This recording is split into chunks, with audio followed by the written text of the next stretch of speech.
Hello everyone, welcome back to another Tomato Sauce stream. Today we're going to be playing in the Angel Cup using another brand new deck. We've played in a handful of tournaments already.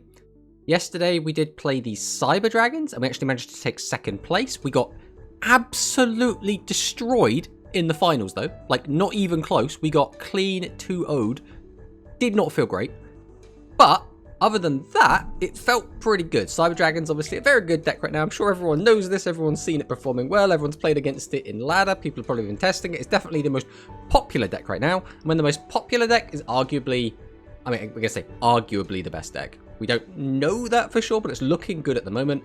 But at the beginning of the last format, we did have Aqua performing very, very well. And towards the end of the format, it fell off a little bit. So you never know, but you know, first impressions, Cyber Dragon's looking pretty good. But the plan today is to play in the Angel Cup until we lose. Hopefully won't be round one, but our track record in the Angel Cup hasn't been great, so we probably will get absolutely destroyed in round one, and then we will just spectate the rest of it. That's the plan. Afterwards, we will be doing some ladder and testing out some of the new stuff because, you know, we gotta make videos, right? That's kind of what we do here. But who do we have in the chat? Let's take a quick gander. We have BMAT. Good morning. What is the best free to play right now? So if you're free to play, completely free to play, but you're still spending all your gems, I would say Cyber Dragon. If you're like trying to spend as few gems as physically possible, I would say Elemental Hero, because if you just get 3 copies of the starter deck, you don't need much outside of that. You're going to need, like, you know, a Legend Trap. You're going to need your Slime. You're going to need Talismanic Seal Arrays. But, like, most of it is self-contained. So that's pretty good there. We have BLK. God, how do we pronounce this? Bluk Solder or BLK Solder or Black Solder? We're going to go Black Solder. That sounds the best. Good morning, everyone. Sidra and Hero seem to be the best free-to-play decks for now. Yep, exactly. Ninjetti Ursus is here. My man has been tearing up tournaments lately. I mean, before the new formats come out and after. Let's see if Ursus can continue to dominate tournaments. Because I'm going to assume Ursus is playing today. And we have Dragson. Hello, what the plan? Well, we've just gone over the plan, so we know that. Monosync did raid in and was climbing the ladder with Mutton Chan. But we were lurking a little bit in your stream while we were getting ready. I haven't had like a ton of spare time, but I did get to watch at least a little bit of Mono's stream. Very, very cool guy. Everyone should always go and give Mono a follow. He runs regular tournaments on Mondays. Used to run the skillless, now is playing or running more regular events. I would like to see both of those get run, personally, like parallel, but I understand running 2 tournaments a week is quite hectic. But yeah, absolutely great guy. We have Plo Alexis. Welcome on in, and thank you for the follow, sir. Hope everyone's having a great time. I lost to Jaden's cards the other day. I mean, Jaden's cards are pretty good. We have Gunkin, Suship, Shari, Cyber Dragon, Overload on the ladder. Yes, Cyber Dragon is absolutely everywhere on the ladder right now. It is the primary deck that I'm seeing just everyone use. So, in a weird way, I kind of want to put techs in my deck that specifically beats Cyber Dragon just for ladder. But in tournaments, it's also been the most represented deck. So arguably just anti-Cyber Dragon tech is going to be good in general, right? But then again, you're going against some decks where it literally won't do anything. So we have Dwan. Welcome on in. Another absolutely fantastic player, and we will probably see Dwan playing in today's tournament.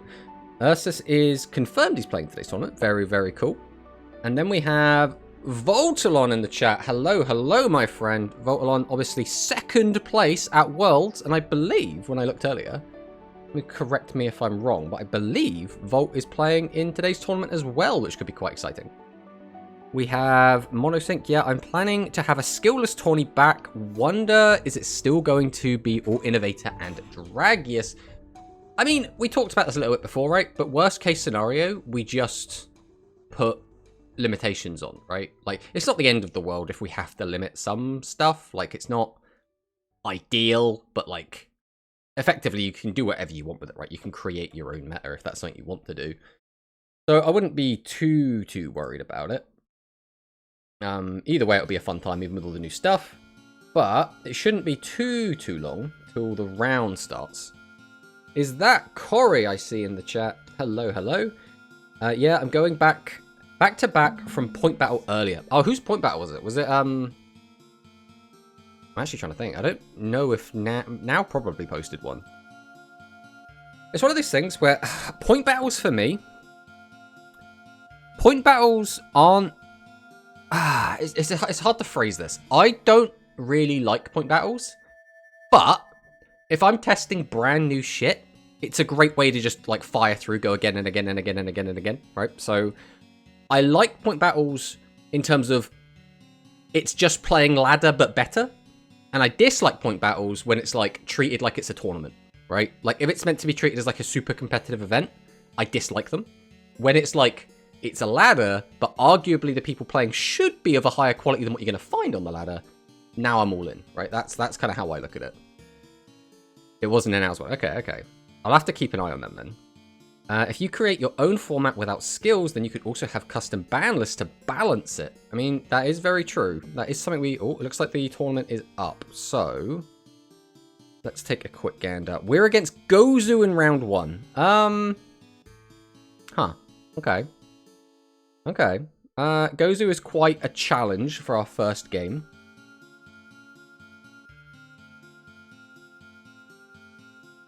Let's hope let's hope we can do okay against Gozu. Let's jump over to this screen.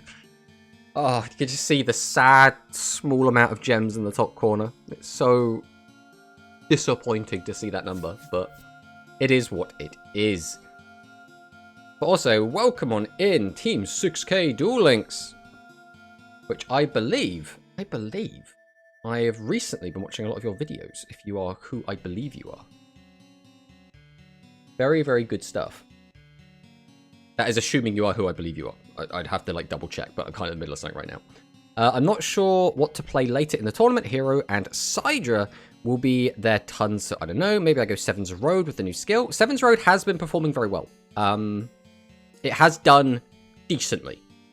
So like, it's not a bad shout. Like, there's a lot of decks you could pick up, and arguably they're not going to be very good.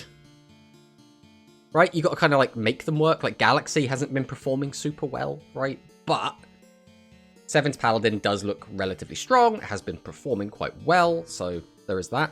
Or Meeg. Meeg is a bit of a meme. Will Meeg be eventually good? Maybe. It's probably... I think it's arguably one of the better Secret Order options right now. I was trying to like find out how I could make Secret Order work, and I was just really struggling. Yeah, I spent it testing Fiend. Fiend? Okay. I'm not sure what Fiend refers to other than Royal Rebels. But I imagine Royal Rebels are still going to be really, really strong. It's a weird one. We do actually have more options now. Do any of them really help beat Rebels, though? Like, the Dragon Fusion's going to be okay into Rebels, because it has, you know, Piercing, and Piercing is kind of what beats Rebels, right? My bracket is stacked. I haven't really looked at the brackets yet.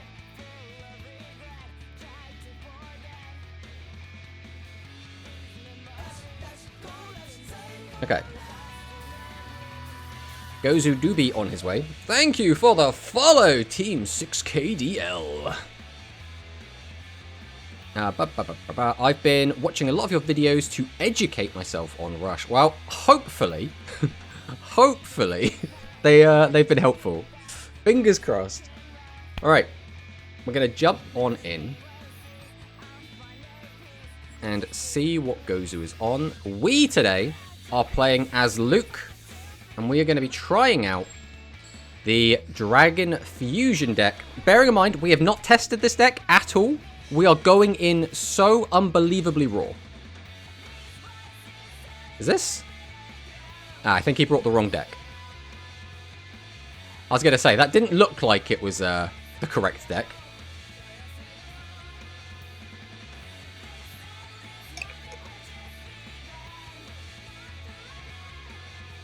If dragons had better low levels, Dragia Star would be fun.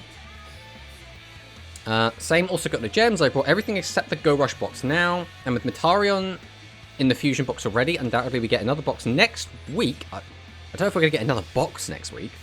I mean, that would be a bit nuts. Okay, looks like we're just against Psychic. We're against boring old Psychic. We're probably not going to win. But we're going to give it our best shot. See, now this is not an ideal hand. Not going to lie. Stuck with a brick in the old hand, but we'll see what happens. Ugh, get out of here, bot.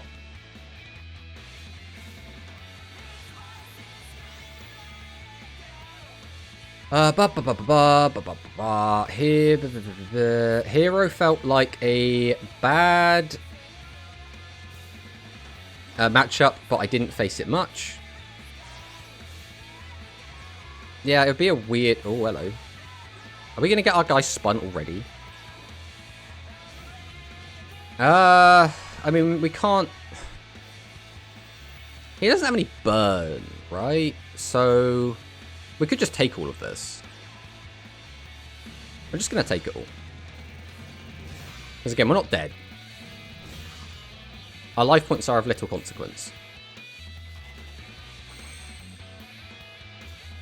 Well, not ideal, but we can do stuff here. 28. We could grab Fusion. Crash over 2 of his guys. Or we just summon this, slap, slap. Nothing else really happens. We can reduce this by 14. How many can we get engraved? We're going to get plenty engraved. Okay, so I can... No, I can't, because I can't get both. We're a card off of being very close to lethal here. But we don't have it, so... We'll go Fortitude Dragon, target this. There's no reason to use this. I guess there kind of is, because there is a chance that we just get absolutely cooked. I mean, it doesn't really matter right now. We can still just do this.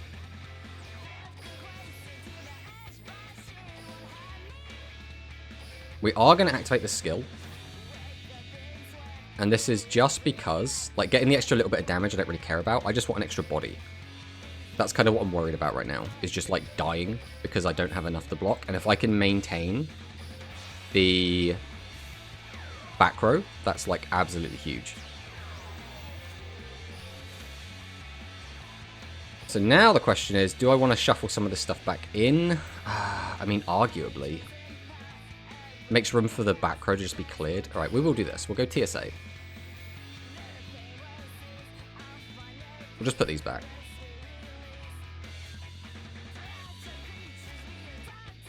Target this. Set. Go to battle. We'll swing over this. We'll swing over this. Now, we should have tributed the dragon, but we didn't decide we were going to get it out of the deck until too late, so... We should have kept the other one. God, is that another bot? Get out of here. I know we've already banned... Wait, what? If it's banned, why is this chat message still there? Oh, well, who cares? I'm facing Cyburst and Maximum in turn 2. Ooh. Play Dragon starts kind of like aggro with fusions as a comeback blowout with Psychic is rough to play against. Yeah, this isn't looking fantastic for us right now, but... The primary issue we've actually had is we've just been bricking on our high levels. And we're only actually playing 4 high levels, so this shouldn't happen much, but it is happening now.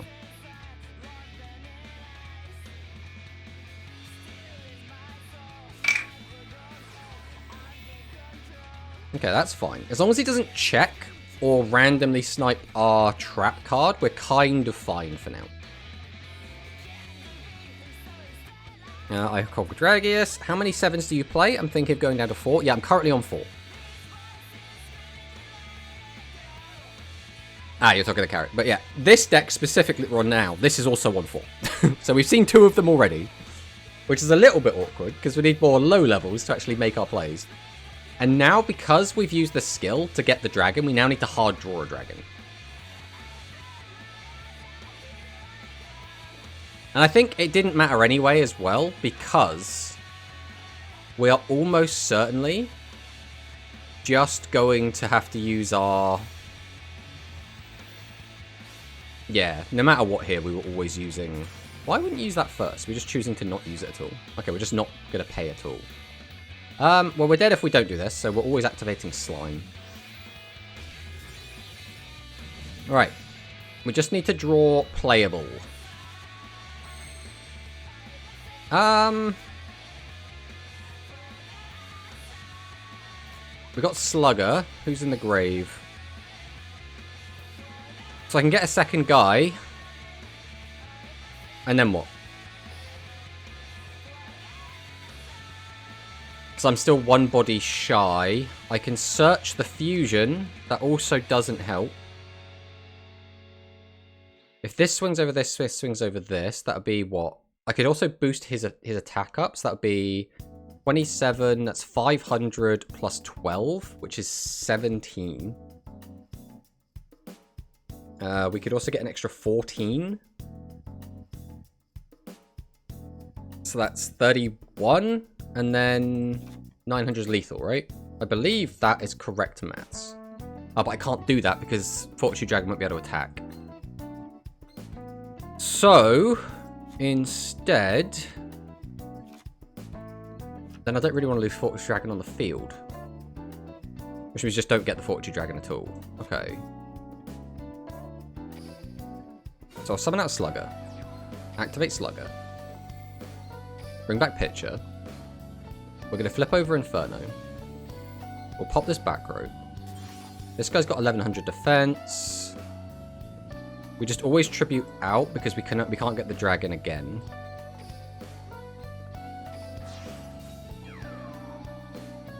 We'll activate his effect. I'm pretty sure this 400 doesn't make any difference, so I think we just set this. We activate our skill. I'm going to boost his attack up. Activate TSA again.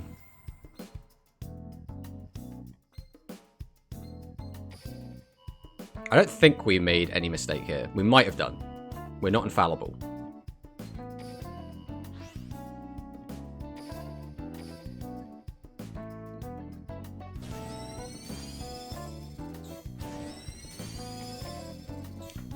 So because we used our dragons, our sports dragons, we couldn't attack with low levels, so that wasn't lethal. And that should be game. Jump check's fine. But now he gets to search. It's the 1,000 life points that's actually killed us here. Yeah, that's just lethal. Well, we'll make sure he's got another copy. Yeah, he's got that. Okay, that's just game then.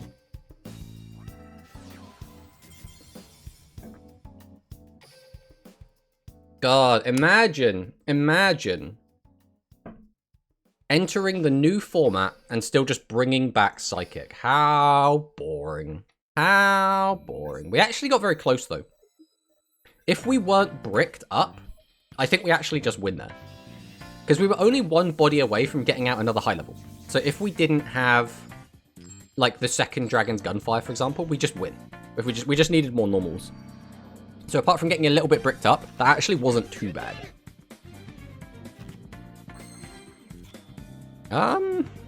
Triad Drago here. Not super useful. I think we just set a bunch of stuff.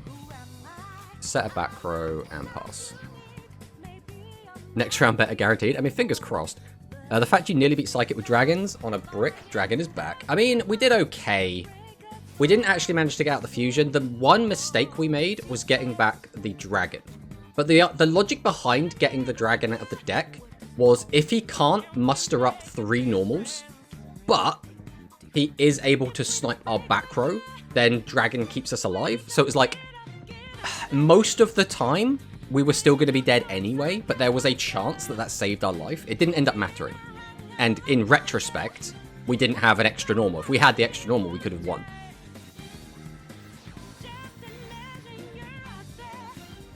Okay, so the fact he's summoning this, we're going to probably just spin the back row, I would assume.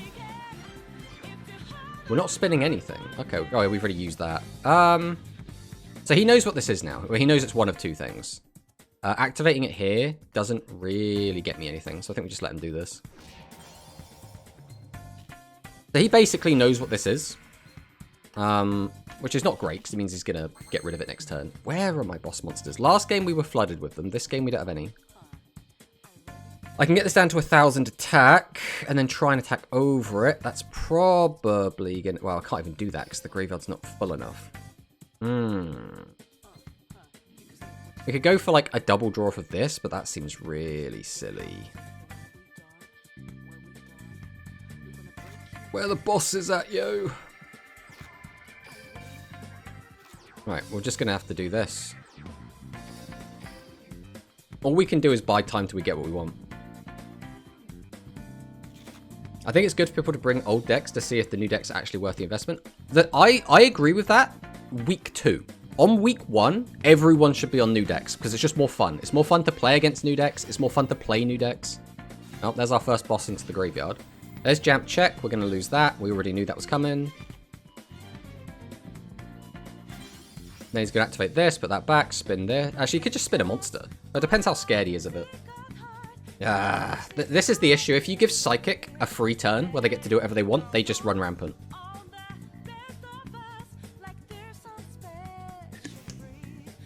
And we had no way to stop this.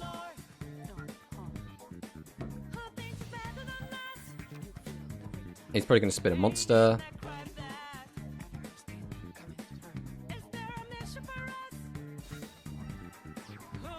Oh, Gozu, you are so cringe, bro. Just stop playing Psychic. I want to play against something fun and new. Not get beaten by the best deck of the last format. Ah, oh, just so cringe. So utterly cringe. Come on, bro. Hurry up. Get your play on.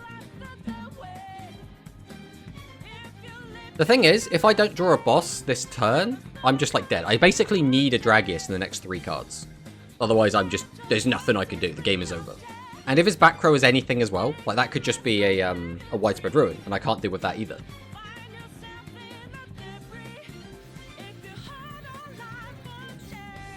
And okay, wait, we're not even dead?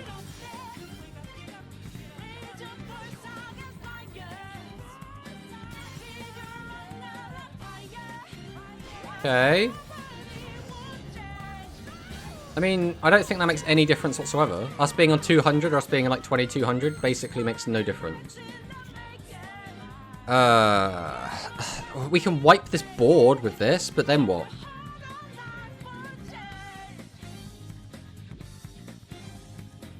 I think we're just dead. Well, actually, we can do this first. Then what? That's 46 as well. That is so annoying because our skill is 48. So he's 200. Oh, it's 42. Okay, so we can get 3. So we'll activate the skill.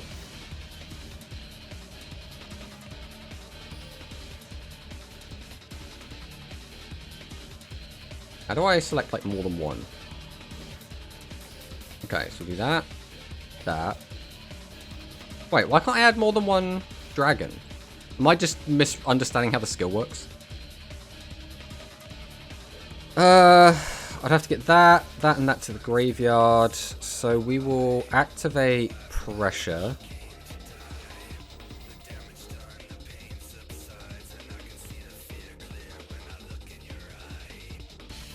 So this, and I guess this. Unless we go for the draw off that, but that doesn't seem worth it either.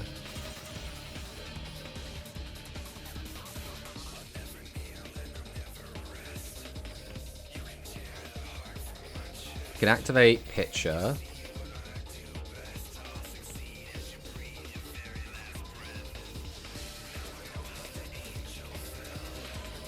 So can we never get 2 off of this then? Because this is worded very strangely.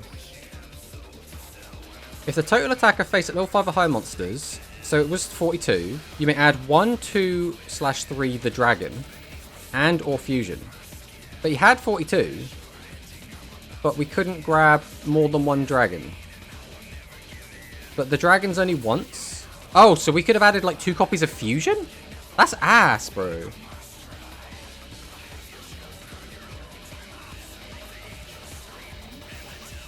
I mean, if he doesn't have a normal, we're actually kind of fine here. But what's the chances he doesn't have a normal? Yeah, it's just game. Cringe. Cringe. Cringe. The bad thing about Dragon is the fusion ban no dragons. You need to change the deck. You are wrong, sir. You're just straight up wrong. I think they want you to add 1 dragon, 1 fusion in most cases. But then why let you add more? That's the weird thing for me. I mean, again, we went into this completely untested. We had no idea what was going on with it. So, like, I'm fine with that. But, like, it would have been nice if we lost to a new deck rather than, like, an old deck.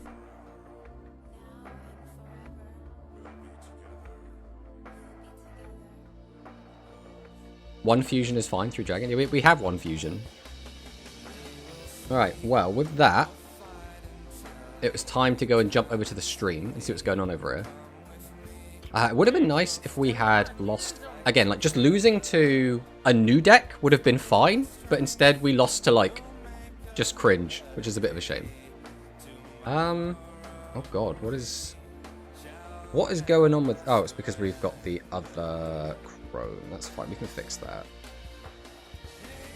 What? There we go.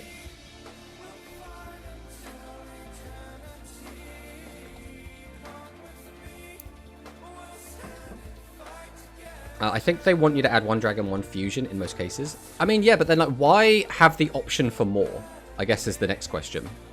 Like, why let you... Why not just have it say you can add 1 fusion and 1 dragon instead of 1, 2, 3? Because that just seems really weird. Losing to maximum 2 games in a row? And that's a shame.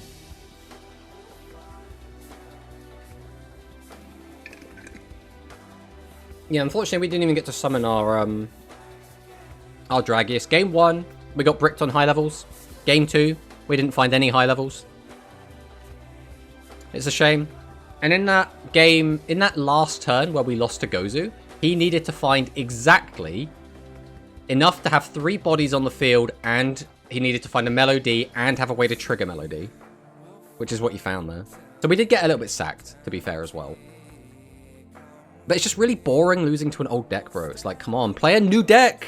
Play a new deck! Don't just play the same shit as last time, bro. I got washed by Psychic also. Ah, come on. All these cringe Psychic players, bro. It's week 1 of the new format. Play the cool shit. Like, look, we're watching 2 cool new decks. On stream right now. This is a really cool matchup between Light Galaxy played by Dwan and the Sevens Paladin played by Nanao. This is a really cool matchup with 2 really cool players. Like, this is exciting. We don't want Psychic again. Angel Cup, all Psychic is like... I mean... Again, it makes sense, right? If you're just playing...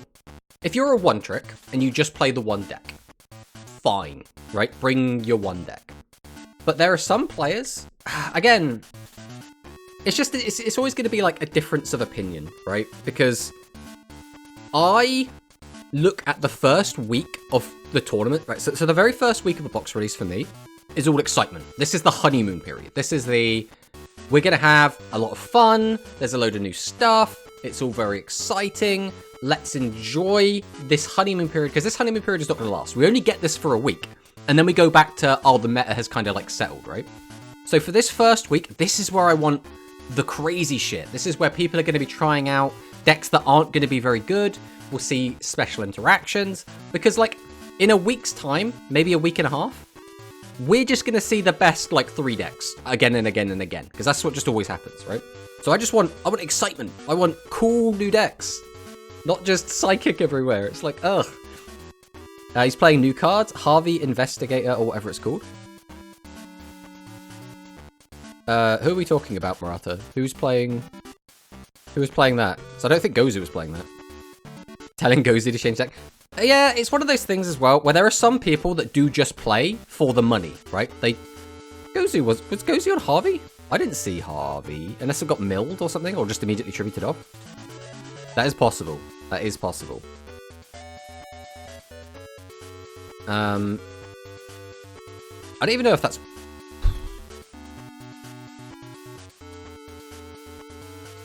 Maybe that'd be okay in Psychic?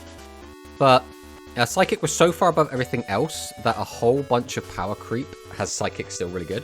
It's one of those things, though, where Psychic has still been seeing play in these tournaments, but hasn't been making it super, super far. We have been seeing like Cyber Dragon take down Psychics quite a lot recently. So we'll have to see if over the next kind of week, if that continues or not. Because again, it is interesting, right? After this week, I would expect people to once again play whatever is the best. But like for this week specifically, anyone not playing new decks is evil. That's just how this goes. That's just the world we live in. I mean, look at this board Dwan has made. How cool is this? We've got 2 Galactica Oblivion. We've got Cosmo Giant, I think that's his name. And then we're gonna, his opponent, Nanao, is summoning 7th Paladin. This is awesome, bro. It's one of those things as well, where because Cyber Dragon is so popular and already performing so well, Cyber Dragon is already, and bearing in mind it's like day 3, is already kind of boring. Which is so weird to say, right? Because again, it's day 3, or whatever. Day 3, yeah, it's day 3. So this, unfortunate for Dwan there, but it's day 3. Nothing should be boring yet, and yet I played that first stream on day 1, and it was just Cyber Dragon, Cyber Dragon, Cyber Dragon, Cyber Dragon, Cyber Dragon, and it's like, bruh, play something other than Cyber Dragon, please.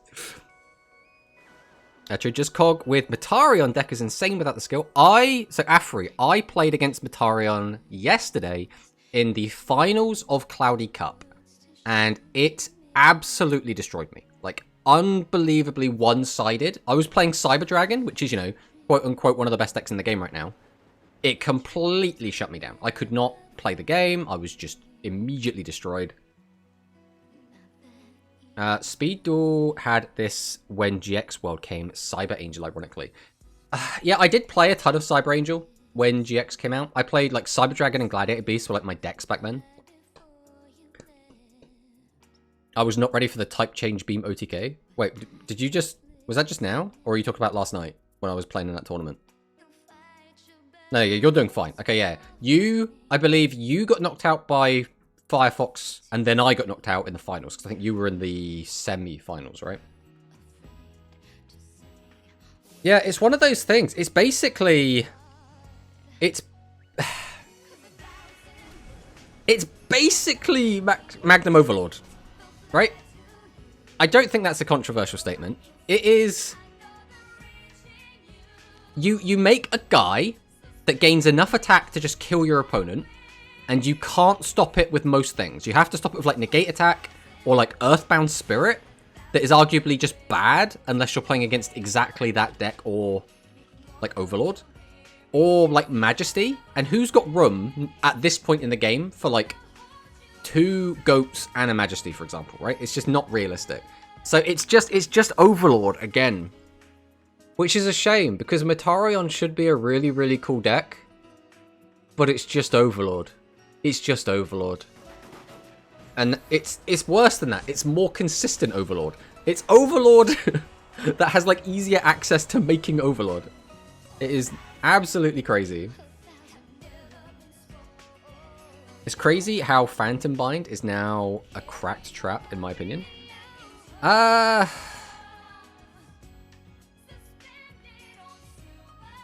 Against some decks, it will be absolutely insane. Against others, it will be completely doo-doo.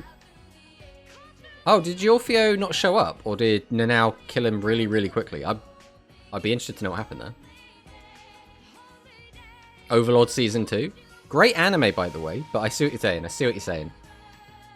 Metarion will get better with UO skills, surely. That's the thing, it will, and that's scary, right? So, Metarion didn't... Right, so Metarion had basically all of the same tools, except now it's going to have Reactor and obviously a skill, right?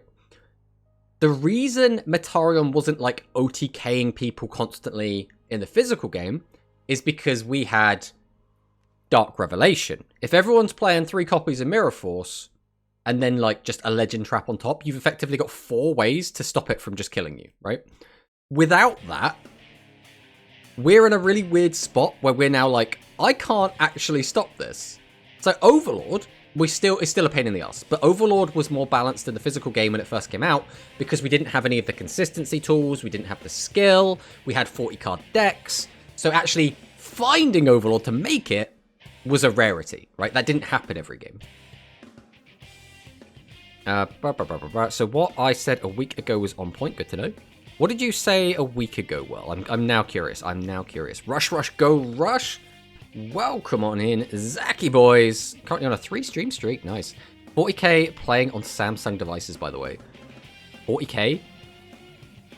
I'm now confused. I know what a Samsung device is. Whenever someone says 40k, I'm just like, yeah, we're playing Warhammer. We're just playing Warhammer 40k.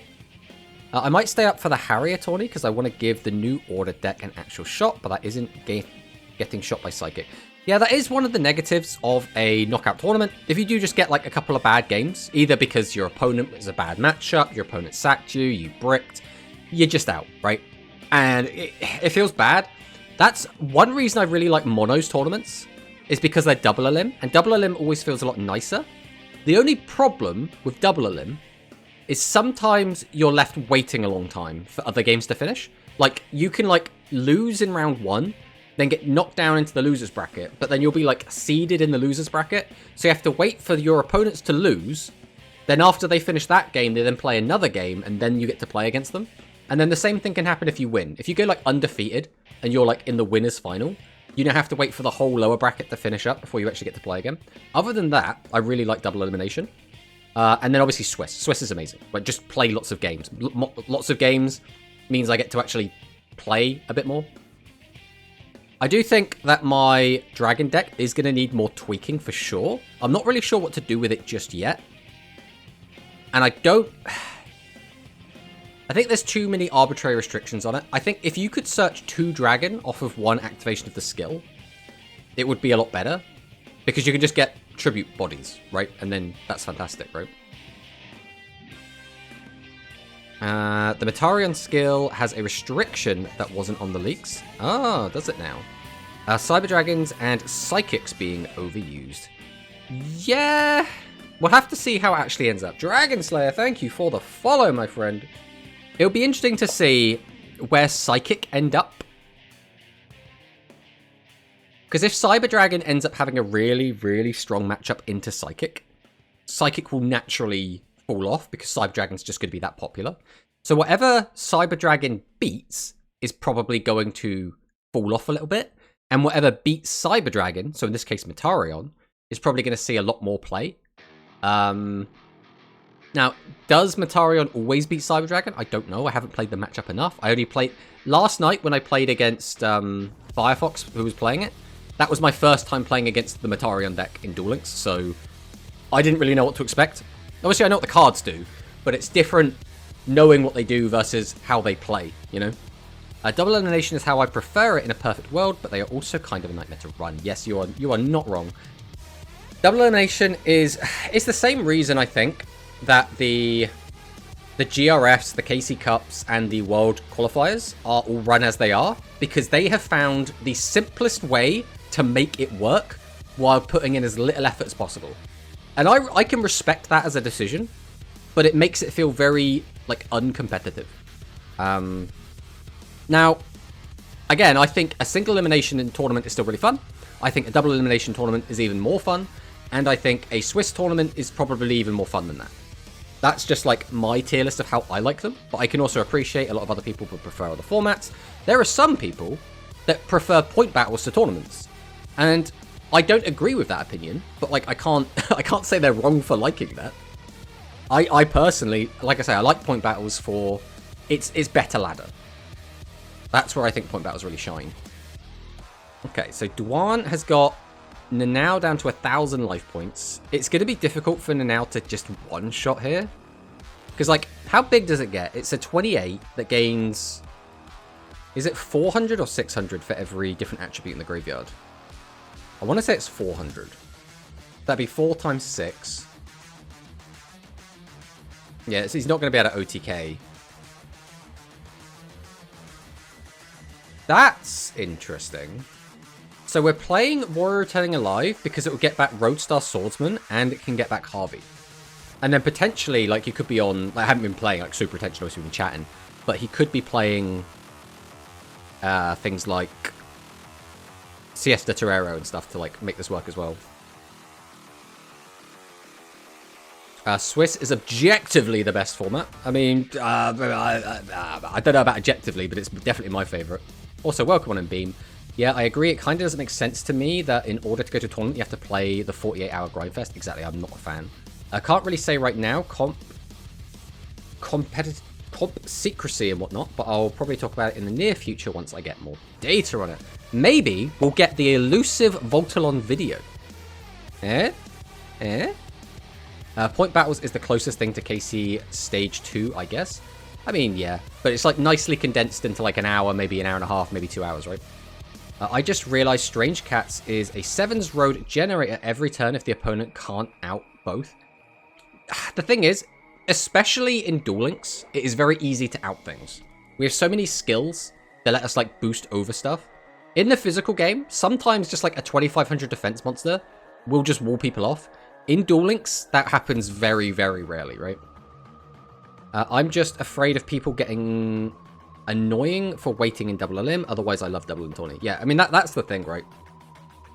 For me as well, a lot of, like, last night, Cloudy's tournament started for me at 11 PM. That is realistically too late. I was like, I'll scrub out, like, round 2, and I'll be in bed by midnight. And then next thing I know, I'm in the finals, and it's, like, gone 1 AM, and I'm like, I need to sleep. Like, I need to get up in the morning. I cannot be staying up this late. I need like at least 6 hours sleep, bro. But yeah, it's so for me, some of these tournaments are just too late. So I also found out that LATAM did a tournament like two days ago, day before yesterday. And that again started at 2:30 in the morning for me. So I cannot play in those, right? Just straight up. So depending on how long a tournament lasts, that can really affect like my enjoyment of them. Because like the more tired you get, the worse you're going to play, the crankier you're going to get, right? I am a rather bitter old man, so... fair, I wish you luck. I've been liking Harvey and Vulcan. Harvey's a really cool card. I think it's somewhat unexplored. It'd be interesting to see what we can do with it in the future. My pain is far greater than yours. Every tournament starts at least 1 AM for me. Ooh. What about this one? This right, so Angel Cup is a nice one because it's a completely different time from everything else. Now, if you're American, I believe you've got to get up at like 6 AM, 7 AM, something along those lines to get up for this. So like, that's not great, but it's better than 2:30 in the morning, right?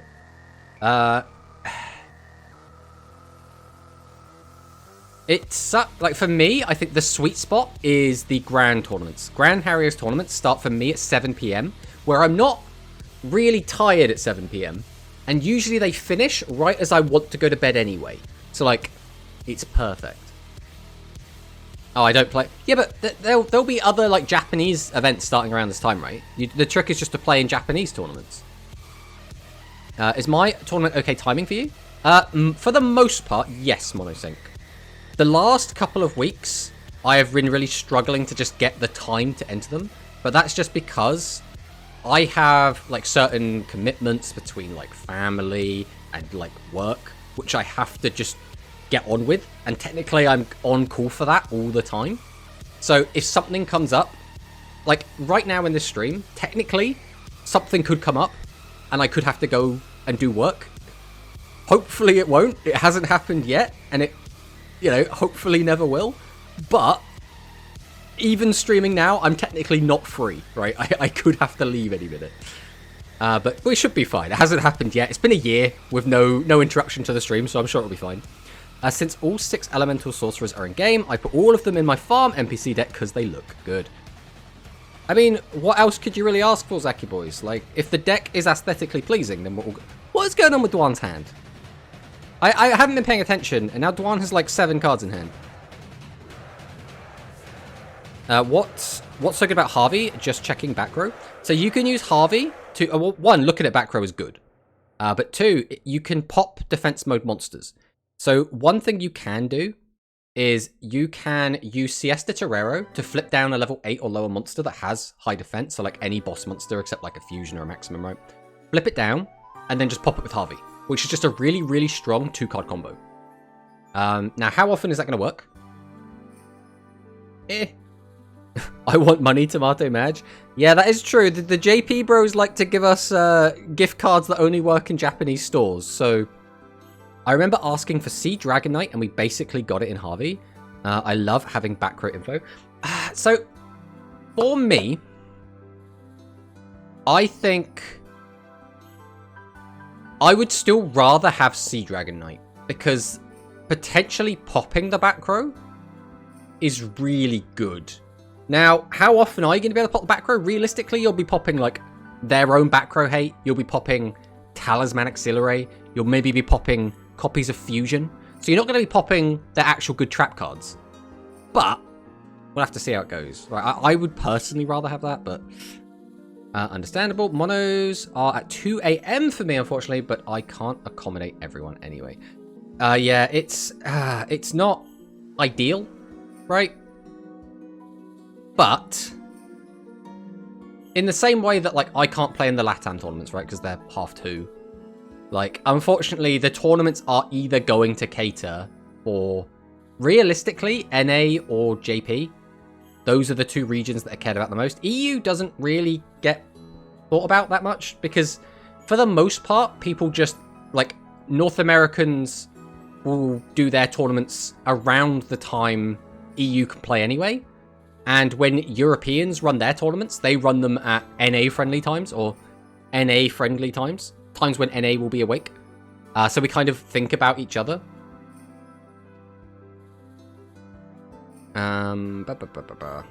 Both Southeast Asia. Torero has so much energy in other cards. Gotta love it. That's a shame. I believe that was... Yeah, that was 2 wins for Nanao, which is a shame because Duan was playing a really cool deck. Both of these players playing really cool decks. I do think the Light Galaxy deck is a little bit more unexplored, so I would have liked to see that perform a little bit better. We already know that the Spellcaster Fusion deck is pretty good, so... Are we finding out half the chat is in Southeast Asia? Is that what we're doing right now? I was bricked on too many low levels, and he has NA. That is another thing. Like, last night, when we were playing in Cloudies, I basically was having horrendous luck in, like, every game, and still somehow, like, clutching wins. Except my semi-final game, when I played against Dragius Fusion, and I just, like, got my negate attack twice early, and it just wasn't popped, so I just got to use negate attack early in the game both times, completely got a massive tempo swing, and just won the games. So, like, you know, I basically just sacked that semi-finals. Now, again, it was Dragon Fusion, so I didn't feel, like, super under threat, but still. See, how romantic NA and EU are my OTP. Yeah, it's one of those things where I genuinely put it down to, like, it's kind of English-speaking community, and then everyone else does their own thing. Like, South America, obviously a lot of South Americans will speak English, right? But they kind of like to do their own thing. The South American Duel Links scene, as well, is absolutely huge. I don't know if there's any, like, South Americans in the chat, but, like, or, you know, whichever respective country you're from, but, like, that scene is absolutely insane. Right, it is absolutely massive. I'm actually a little bit sad that I don't speak any of these languages, because I would love to. There's a lot of like, South American content creators for Rush, and they're all really cool guys, and I've interacted with some of them, but, like, I can't watch their videos because I don't speak their language. So I'm just like, I can look at the deck list you've made and I can appreciate them, but I can't really engage with this. Last I tested Galactica Order, I always felt like I clogged with low levels. That's a bit of a shame. Southeast Asia bros. I'm Indonesian, yeah. Game 1, I also misplayed, activated Epherai, and I milled my last Meteor Charge. Well, I basically got to find out how the Dragius skill worked today. I mean, it was the same thing. So when I played in Cloudies last night again, I had tested the Cyber Dragon in 0 games. I had played no games with the new Cyber Dragon deck. We just winged it, and we got to finals. So I was quite happy with that performance. It would have been nice to repeat that here. It wasn't very realistic. So that's fine. But, you know, it is what it is. What are we looking at here? Is this... Okay, so this is Spellcaster Fusion versus... Spellcaster Fusion with the Ether Engine?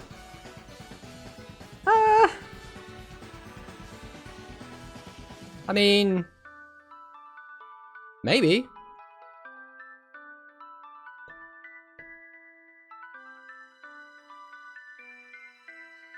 What was your Sidra list, Tomato? I mean, we can have a look at it after the tournament if you want. I will be making a video probably tomorrow about Cyber Dragon, just because I was like, I don't really want to like spend an entire stream grinding ladder with a deck that everyone's already seen 100 times.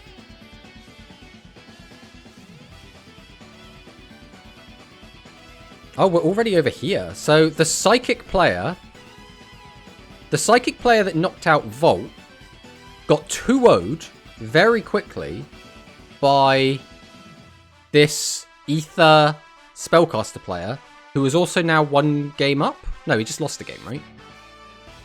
I completely missed that. But either way, this guy is like on a tear. I can't remember what this guy's name is, but he did beat me in a Noodle Mirror back in the day, and I did follow him because of it, because you got to put respect on anyone that beats you in the Noodle Mirror. Looks like Deku is cleaning up. Deku's 2-1 someone, he's 2-0'd someone, he's made it into top 16. God, there's so many people in this tournament compared to usual. There's already 1 person advanced to top 8. I don't know a lot of these names. Ursus is still in. Squid is still in. Nanao is playing against Ra. Let's hope Nanao wins that, because Ra is just playing Cyberse. I'll maybe test Card Rev in Galaxy. Ooh. It's a weird one. Galaxy... So Galaxy has the problem of it doesn't beat Set 3 Pass very easily. Right? You basically have, what, like Galactica Charge, whatever it's called? The one that, like, gives you piercing. And that's kind of it. So, like, I don't really like it yet. If we got Riker, which is discard a card, give one of your Galaxy monsters piercing, I'd be like, Galaxy all the way, baby! But until we get that, I'm not convinced yet. Is that Ray? Welcome, welcome on in. Thank you for the follow. And with the complimentary balls, it's like he never left at all. Welcome, welcome on in, my friend. You've caught us molding that we lost in this tournament with our fellow salty players in the chat. Low levels of cringe, simply activate order. Exactly! Exactly. Alright, Cyber Twin comes down. I mean, I don't see the game ending this turn, but we're going to take a lot of damage. Ooh. See, this is another thing. Search doesn't do anything here. It's just a nice beater. Unfortunately, the zone is clogged. Otherwise, we could have actually won the game here. Wait, did we? I don't think we missed lethal. I don't think we did. We'll have to see how this actually plays out. Cyber Dragon obviously showing that it's very, very... It's so nice as well that we actually have a decent wind spellcaster now. Obviously, you know, Torna is still pretty cool, but I wouldn't want to play... Oh, that is a shame. I think... I want to say he just got 2-0'd by Cyber Dragons. We'll have to see when that updates. So how's the rest of it looking? Gozu 2-1'd his next opponent. Gozu is currently playing against... someone. What's your name? Gozu is playing against Gengen, or Gen. It's one of the two. We'll go with Gengen for now. So while this is getting updated, let's jump over here and let's take a look at the brackets so everyone can see what's going on. So it's not just me looking on my other monitor. As this loads. Slowly but surely. So we have Juan here against this lovely person. We have Ursus against this lovely person. We have Squid down here, who's going to be playing against one of these two. Nanao versus... So we already know what this matchup is. This is Spellcaster Fusion versus Cyberse. This match just finished, and we have Gozu playing Psychics against we don't know what. Deku playing we don't know what against... Who is this? I recognize this name. I do recognize this name. Who are you, sir? I will find out. I'm so bad at remembering the Japanese names. That's my issue. Kobe. That is apparently called Kobe. And it's not our Kobe. That's other Kobe. But let's jump back in and see if we found another game. Looks like we have. We'll be jumping into Ursus's game. Let's see what happens here. For anyone who didn't get the purple fusion, Here's the code, because it looks better than the normal Fusion. I kind of like the normal one. It looks super clean. I really do like the OG one, personally. I think the other one's cool as well, but I think they both look cool. The only thing I don't like about the new 7s deck is that most of the time you can't beat double boss board like before with the 800 boost from SAR. Yeah, when I played against it in Cloudies, it was the biggest like wombo play they made was like summon out 3 guys, then send them all to the graveyard for Sorcerer, bring back Witch and 7's Robe Magician, use Witch, summon a second 7's Robe Magician, and then clear my 2 big guys. But, like, that's not a realistic open, right? Like, that will happen sometimes. That's not going to happen all the time, right? I'm not a fan of the Sidra skill being once per duel, posted to Hero, for example. Otherwise, be too OP, I guess. Compared. Yes, I do get it. Right? Because the weaker skills are for the stronger decks, right? Cyber Dragon is already a fantastic deck that has so many really strong cards in it that it doesn't need, like, Fusion every turn to be busted. Whereas, like,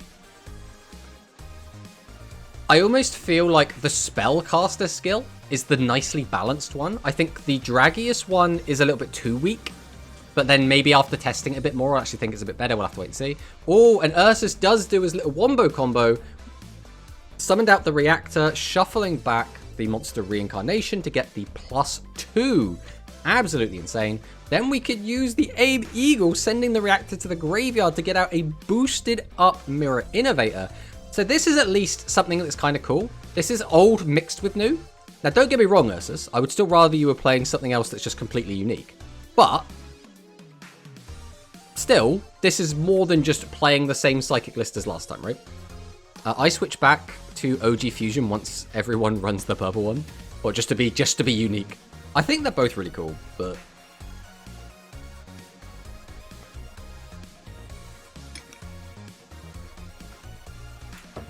right, Sidra, back row hate. What do we pop? Oh, we hit the slime.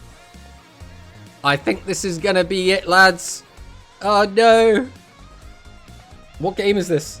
Do we know if this is game 1, 2, or 3 yet? Hello, Max. Welcome on in. This is the card advantage that machines were missing. It kind of is. Machines' only real weakness has been they don't plus. And now they can plus. Now, their plussing is very RNG. You just have to hard draw the reincarnation, get it in the graveyard, and then we can plus. But, worst case scenario, you just have a guy that mills and then you tribute it off to get out your big guys. So, like, it's not awful. I'm at Legend 5 with Wind Witch. Oh, nice, Max.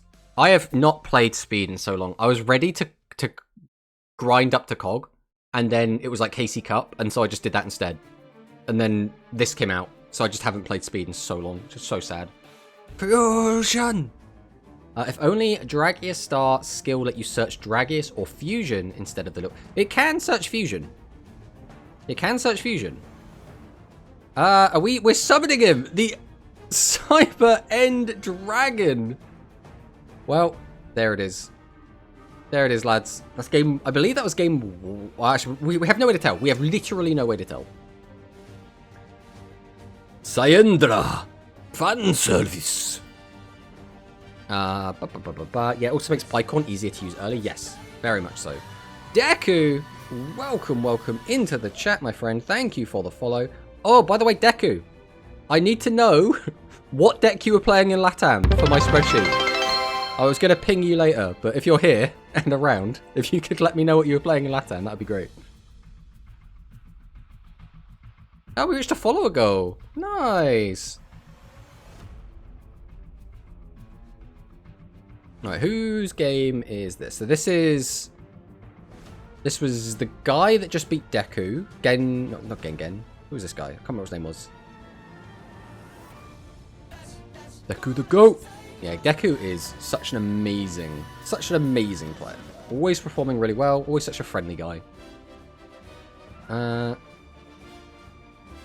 Did you hear Zuijo or Manabu theme? It's so heckin' good. I haven't actually listened to them yet. So these are both top 8 decks. So this is something that I need to pay somewhat attention to. I mean, worst case scenario, I can just find out later. What was this deck? That was Cyber Dragons. So we know one of the top 8 lists is Cyber Dragons. Let me just get my spreadsheet up now. I can start just like filling little bits in. So Cyber Dragon. And then whatever these 2 decks are, this is going to be important information. I wasn't expecting these many people in the tournament. Go Rush, big success. Yes, it's been very, very exciting. Although I did get absolutely destroyed. By the way, Deku was playing Sidra in Latam Showdown. Thank you so much for that. Ray, my friend. I assume you're happy to be called Ray. Just going to call you Ray until I'm told off for doing so. It's on DLM Discord. We'll get it uploaded to the site later. Ooh. How are you feeling about the name changes we got so far? Manabu to Maddox. Maddox sounds weird to me. Mania to Emi. I don't... It's not the end of the world. Mania sounds better because it's like kind of cute compared to Emi. But like Mimi and Mimi was a thing, and I guess they want to just reference that, and I think that's also completely fine. Mitsuko to Terza. I would have liked it to still start with M. But other than that, like, again, that's fine. Mitsuko was never going to be the name that we were getting, realistically. It just wasn't. Nail Hedgepeg is really underrated. Hedgepeg is a pretty cool card. The issue is the deck that usually play it in is kind of what's underrated, or is just bad, one of the two. So we have actually got our first Galaxy deck in a top 8 of a tournament. That's pretty cool. Hello, Duke. Welcome on in. UO theme is a banger. I mean, like I said, I haven't listened to that one yet either. Where is your Meeg-chan list with the Forest Field spell? So, it's on Sidra until I feel comfortable with another deck, lol. I mean, that is absolutely fair enough. I'm just like throwing shit at the wall. I'm just playing different decks every single tournament just to like get a baseline for them. Because again, I want to make videos for shit, right? So I just need to play a little bit of everything, and I'll work out what I want to quote-unquote main afterwards. Now, I believe Maddox is in reference to some chemist, so at least it's on theme. The thing is, a reference like that is irrelevant unless the audience gets it. If the audience doesn't understand the reference, there's no point in having the reference. At least that's how I look at it. Ooh. That's only going to be 1 lot of piercing, though.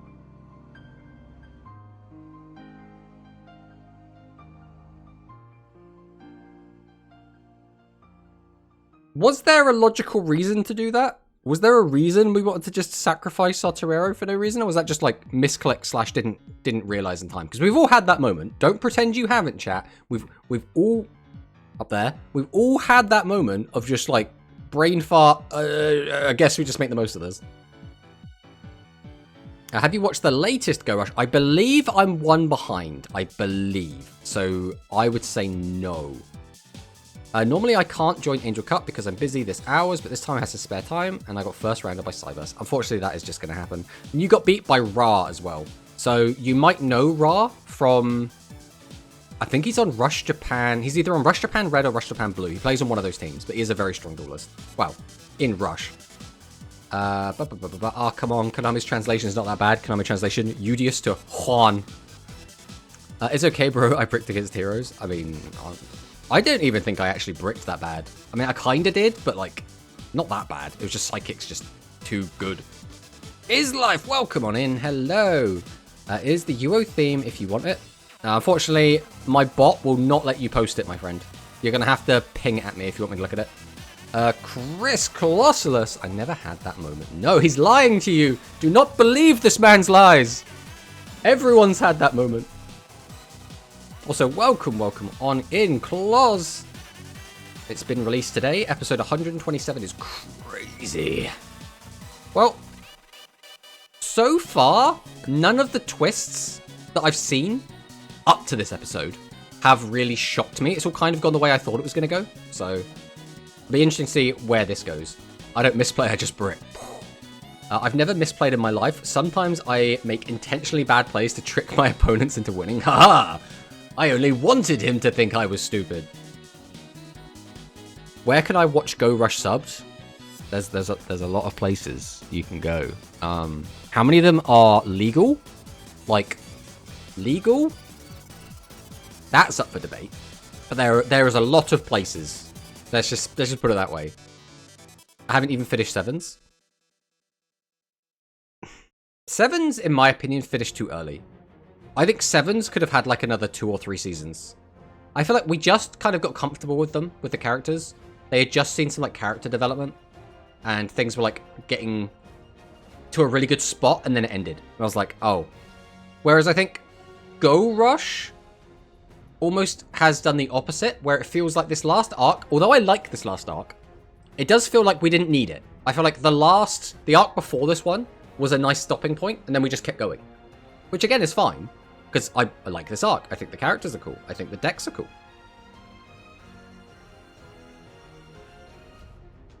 You can ask in Rush Duel Links Discord. The only twist, it was confirmed the creator is Otis, confirmed by Qualdul. I mean, that's fine. It's going to be like a paradox or something, I would assume.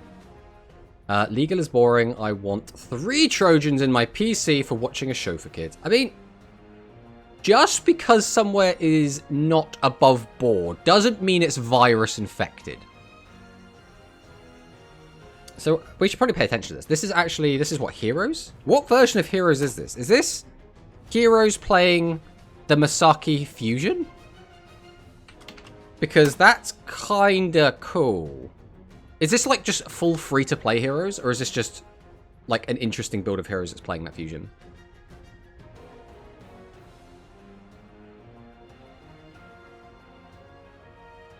Do we still have... I think we still have the command as well for... There we go. Everyone go join the Rush Duel Links Discord server. There it is. This is just a small hint. For Gotush. For Gotush. It feels like we could go back to Sevens after Go Rush before a 3rd season. Or maybe a 3rd series will be tied to Sevens. I mean, this series is kind of tied to Sevens.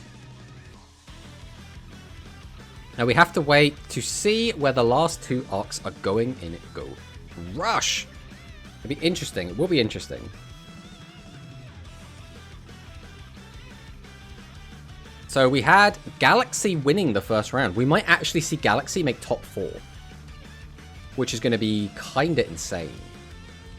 Now the issue is, we've lost a lot of our informants that are in this tournament. So it might be difficult to get all the deck lists if they're not shown on stream.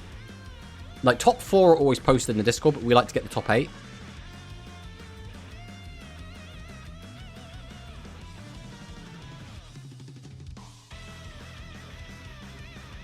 Looks like there aren't that many other top 8 competitors at the moment. There's only 4 people made it top 8, it looks like. It looks like a 5th one's just made it up there.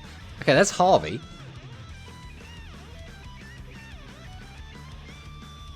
3,200 damage. See, you do that, and it's like, yeah, this seems pretty good. But it's like, how many of the piercing spell would you even run in this deck? That's the hard part for me. Would be hyped for another new Rush series or in the same universe, but please not starting from 0 again. For me, I don't mind it too much, but they went to 0. Like, the beginning of Sevens was fine. The beginning of Go Rush was not fine. That was the problem. Like, Go Rush went too far in the other direction. I hate it when Contact Fusion is more powerful than Fusion. Well, Contact Fusion typically gets you at level 8s, and they typically have lower attack points, so like... yeah. Oh my god, a spell card you can normal summon unlimited times.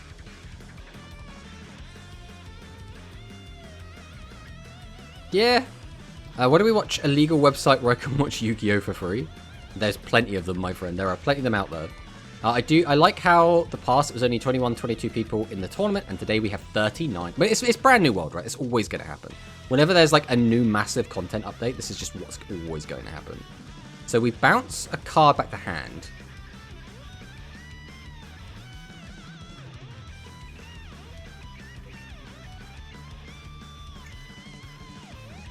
Part of me thinks we should have bounced Oh, okay, we're going for a massive attack decrease. I still think part of me would have still done the other one. Because we could have reduced it by the 600 down to, what, 9? And then got it down to 100 attack. And then we also throw a brick into our opponent's hand. Because the thing is, chances are the Galaxy player is probably on Secret Order. And if we're on Secret Order, that's just getting them back from the graveyard anyway. So I think putting Oblivion in the hand is probably what I would have done. Ursus is out. No! Just real quick, Ursus, can you let us know what beat you? I don't know if it was the guy that we were watching you playing against earlier. I think it was. And he was on... Was he on Caster Fusion? I remember how excited you were on the World Tomato when the trailer came out. I saw your vid. Man, it was so good. I love new content coming out. I get excited for like the smallest things. That's why it's so sad to me when people still play old decks. I'm like, bro, you're playing like an unchanged Psychic list. Stop. A Cyber Dragon. Machines did nothing wrong.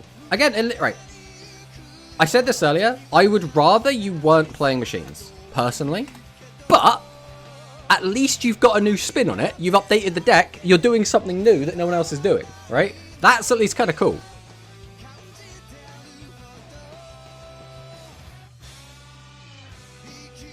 This is New Era.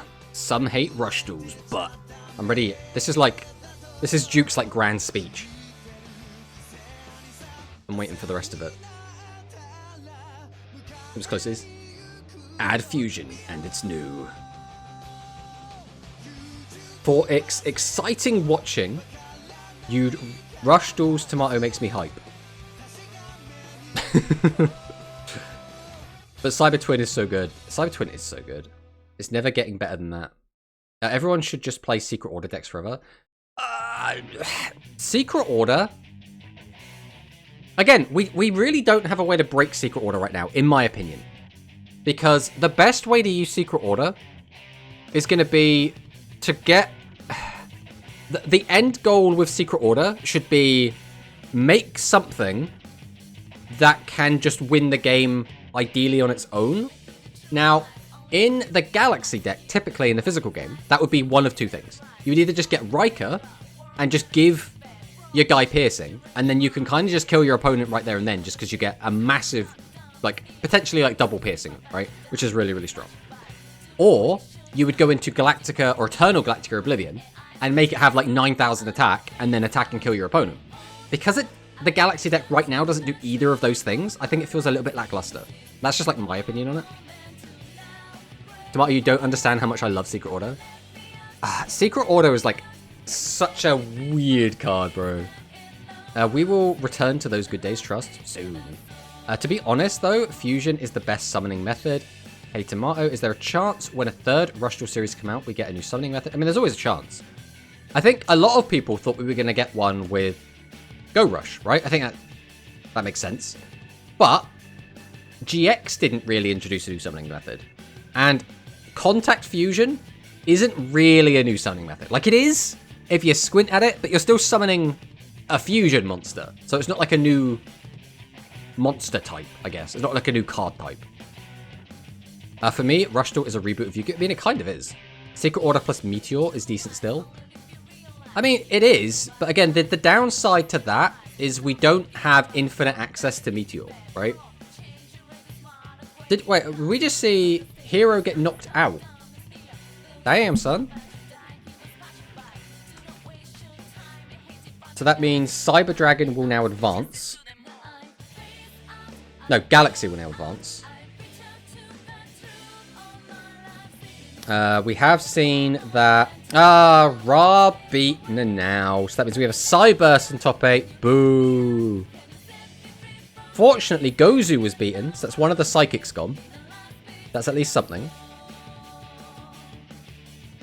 We saw this game. Who was this? This was Cyber Dragon. We're going to have to go back and have a look at the VOD afterwards, because I've already forgotten who this player was. Or was that the one we just watched? No, I think that's the Galaxy player. So our top 4 at the moment is just a Galaxy player right now. Hopefully we'll jump into another game quick, because I'd really like to watch both of these other games, but I don't think that's very likely.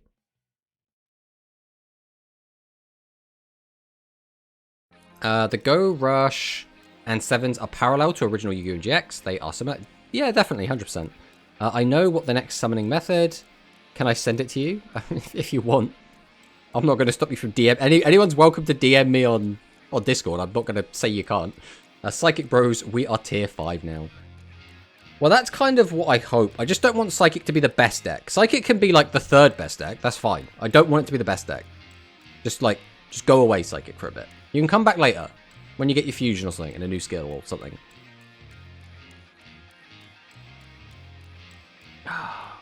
Come on, Apple. We need to get into another game. I need to see these for the spreadsheet. You don't understand, Apple. Is it true Go Rush will end of March next year? I mean, potentially. Let me know what you think. All right, we'll have a quick peek at this now. See what Deku's saying. No. Just no. Just no, Deku. It's not happening. It's not happening. It's one of those things as well, but I especially, out of all of the summoning mechanics, that is the one I would like the least. Maybe that's controversial, I don't know.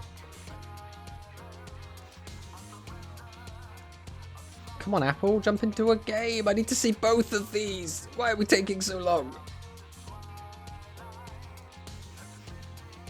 We need the best Omega Psychic fusion of the game.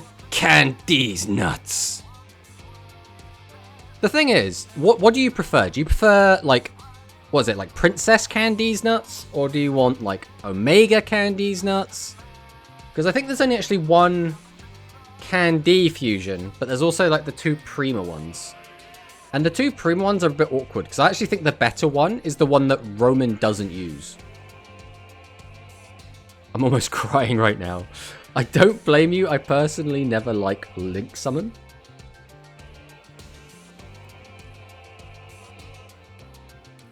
I mean, Link... I don't dislike Link Summoning. Let me preface that with that. I think there are a lot of Link archetypes that are absolutely fantastic. I was never a big Master Rule 4 fan. And I think the game, with the introduction of Link Summoning, had to change in a lot of ways. Like, Link Summoning's almost too easy. Candies Nuts live. There we go. Seeing everyone reacts to Yu-Gi-Oh! Gives me inspiration. Are we talking like Undertale? Like, we're going to start getting... We'll just start queuing the Undertale music. It's in the playlist somewhere. We'll see if it shows up. So, we're currently at 1-1 for this game. Whose game is this? This is... Is this one? Or is it this one? I have to wait until we get in the game. So this is...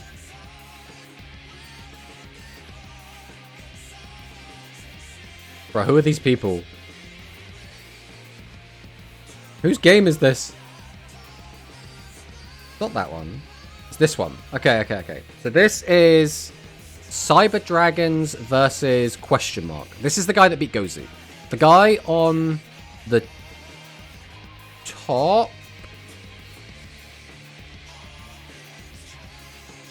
Is this even where... I don't even know if this is the right game. No, this isn't. Who is this? Why are everyone's names so weird?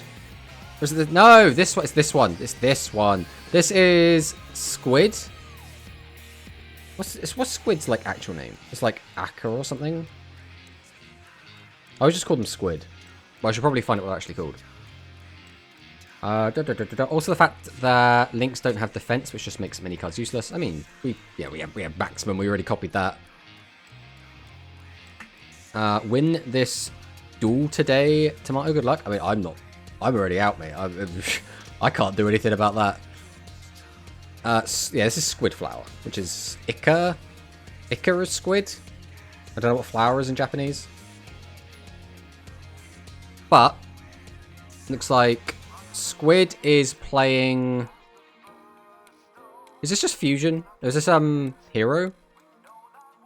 Okay, this is Hero. So there are two different Japanese players playing the 1500 beaters in Heroes. I'm just saying that. Like, this is interesting. Is that a harpy? Is there a harpy? Did I miss a harpy?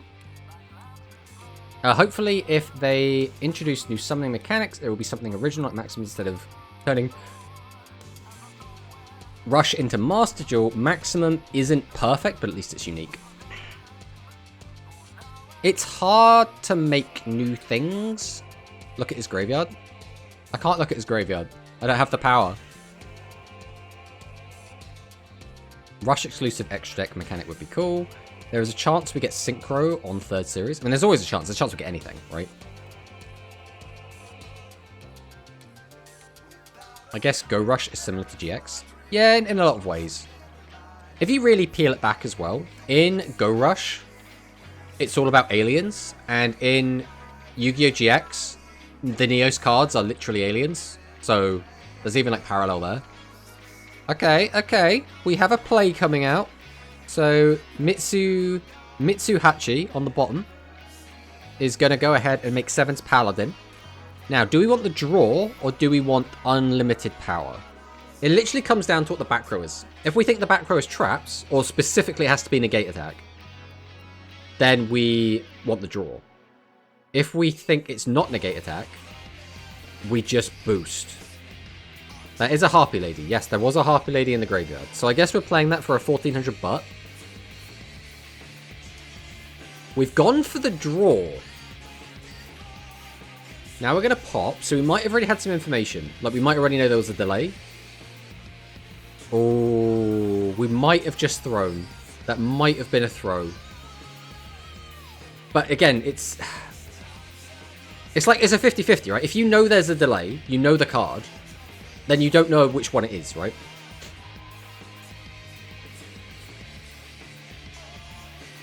I guess Go Rush with Jax. Something like Commander from Magic the Gathering. Because I think the better parallel would be to say like Deckmasters from that one filler season of Yu-Gi-Oh! With Noah. But like, I don't think I would like that personally. Synchros and Rush would be too complicated for the player base. Rush is supposed to be the simple version of the game without complicated mechanics. The thing is, Synchro summoning, like, realistically, the most complicated summoning mechanic in Yu-Gi-Oh! Is Link. And that's not even for the reasons you'd think, because making Link monsters is really easy. It's just because for some players, getting their head around, like, the difference between using a Link monster as a Link 1 or using it as its Link rating, but nothing in between, that is, like, I think what trips people up. Other than that, all of them are quite easy. Like, Synchro summoning is just adding numbers together. Like, it's not complicated. Now, you know, would it be better with or without them? I personally don't want Synchros, not because I think Synchros would be wrong for the game, not because I think they wouldn't fit, not because I think it would be too complicated, just because it's just more rehash. I'd rather get new stuff, right? You knew that was Slimy said it before. I mean, I can't hear. Oh, I'm gonna have to blow my nose again soon. Is it just... So, we now know that there is a negate attack. So this should be the freest 7's Paladin draw, assuming we don't have a way to out it right now. Bold of you to assume Yu-Gi-Oh! Players can do simple maths. Well, they've got to be good at something, right? We can't read. We have to be able to do maths, right? At least to some extent. What I see so far, they're just making same sort with similarities, nothing new. I mean, basically, I have bad news for you. No, Chris, no! So this should be a draw, right? There's no way this isn't a draw. Where are we going with this, though? Because if we don't find exactly... I mean, it literally has to be Magical Stream, right? We know we've at least used one. We don't know how many more he's used already. Wouldn't be surprised if 3rd Rush Duel Series has Synchro. Again, I wouldn't be surprised, but I would be, like, a little bit disappointed. The only downside here is we still don't have... We still don't force... Oh, we are forcing the negate attack. So, this tells me that Squid wants to finish this game here. He wants to finish it this turn. So we're going to activate Argent. This gives us a good chance of finding what we need. Double burst on the top. That's pretty big. So we can add both bursts. There's no reason not to add both, realistically. We are just going to add one, though. No, we are going to add both. Okay, we are going to add both. Summon burst. Then this should be the easiest. Yeah. Activate the fusion, which we already had. And he's used his gold rim on it, which is quite nice. We're all just screaming, balding apes with no redeemable qualities. I can't even argue that point. It just feels sad when we just say it out loud.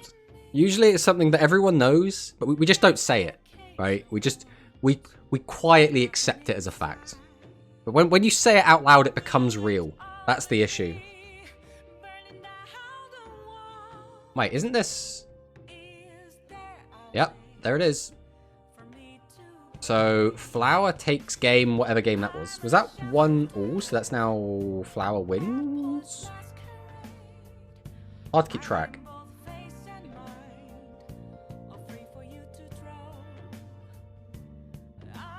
Hello, I have come from the spice.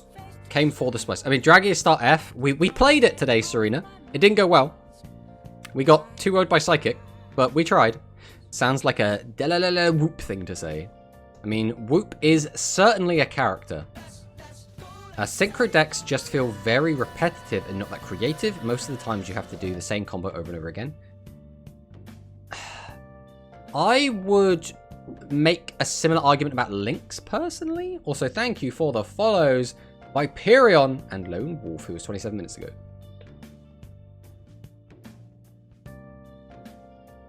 A lot of decks do kind of have like their generic combo line they just want to get to. Some of them have a lot more ways to pivot, some of them don't. At least Go Rush has no romance, unlike the old Yu-Gi-Oh! It's good they focusing on the duel. No, we need more romance. The only problem with romance in a show where most of the characters are like 10 years old is it's a bit weird. Now, 10-year-olds can have, you know, can have girlfriends, they can have boyfriends, that's all fine.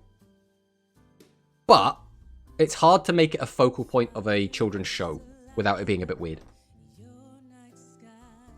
Noodle Fusion when? Oh, bro, you have no idea how much I want that. But we still have to get, like...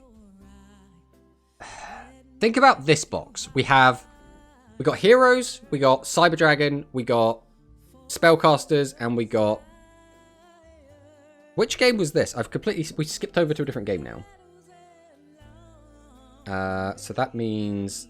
Who lost there? That was... Heroes won against... My mind is slowly just, like, disappearing as I speak. What was that game between? That was Heroes versus...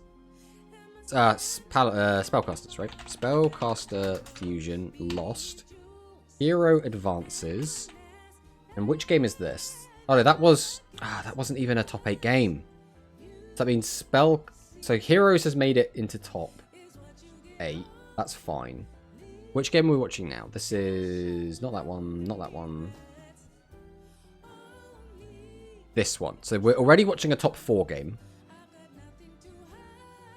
So this is Galaxy versus... Cyber Dragons? Okay. I think we're all back on the same page. Just a really restricted mechanic overall. You play 1 to 2 Synchro 7s, you play 1 Synchro 8, Synchro 5 because you can't go to anything else. I agree, we need more Romans. Hello, JD Scrub. Hey, any changes in the meta since the new box dropped, you think? I mean, week 1 is always going to be hard to tell. There are not going to be that many people playing the old stuff, and people just going to play the new stuff. So you find out what is the best deck of the new stuff that's good against the other new stuff. And right now, that seems to be Cyber Dragons. So Cyber Dragons, for your week 1 meta, currently the strongest deck. But we'll see how it goes. Wait, are they GXing Rush? It depends what you mean by GXing. Nope, only the story of Go Rush is similar, except no romance. I'm trying to think what romance there was in GX. Obviously, you know, Alexis and everyone. Then... What was the other girl called? The one who had like 3 different decks. And Blair. There was Blair. Then there was like Tanya and Bastion. If that even counts. Which Yu-Gi-Oh! Has best romance? Oh boy. That's a can of worms I don't think we need to open. So here comes Galactica Oblivion. Set the back row. We do get to clear the big Ancient Gear Golem. Ancient Gear Golem, such missed potential, bro. We could have just had the rest of the Ancient Gear cards. Rebecca and Yugi was the most obvious one, I guess. Yeah. Yes, it counts, Lamel. Interesting. I love Cyber Dragons, so I'll test them out. Just some more once I finish leveling up my characters. Nice. Aki and Yusei also ended up together now. I think they did, although I'm not entirely sure. Alright, I am going to need to blow my nose, so just so it's not really gross, I'm going to mute myself and turn off my camera for a sec.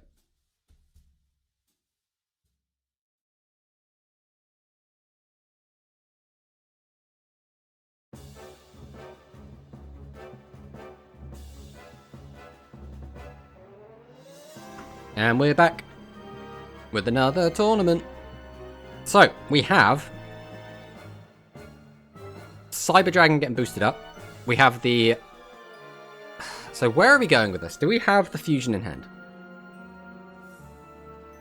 And even if we have the fusion in hand, it's still not lethal. We can just clear. Okay, we do have the fusion, so we're fine. Sincerely though, who cares about the romance? It's a children's card game show made to sell Konami products. It's one of those things where, in my opinion, if the show is also good, standalone from the card game, like if there is stakes on the line, if you see character development, if you see inter-character dynamics and relationships, that's all a good thing. Now, do those specifically have to be romantic? No, 100% they do not. But seeing characters develop is always a good time for me, and it does make just the storytelling of a show better. Third relay, also hi. Hello, Shui. Welcome on in. I also did see your video, Shui, on Heroes. Hopefully the heroes were as good to you or as kind to you as they were to me. Of course, I brick on the COG rank up. Ooh, that's always a rough one. Zexal goated for being the only one with a declaration of love. One question, Tomato. Why do we need romance in Yu-Gi-Oh? We don't need it. 100% we don't need it. But I don't think, if done well, I don't think it would detract from it. That's kind of my point.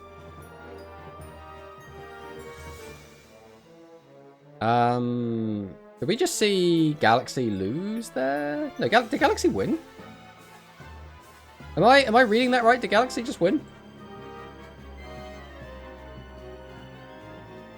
I'm gonna have to like really go back and check out the games after this.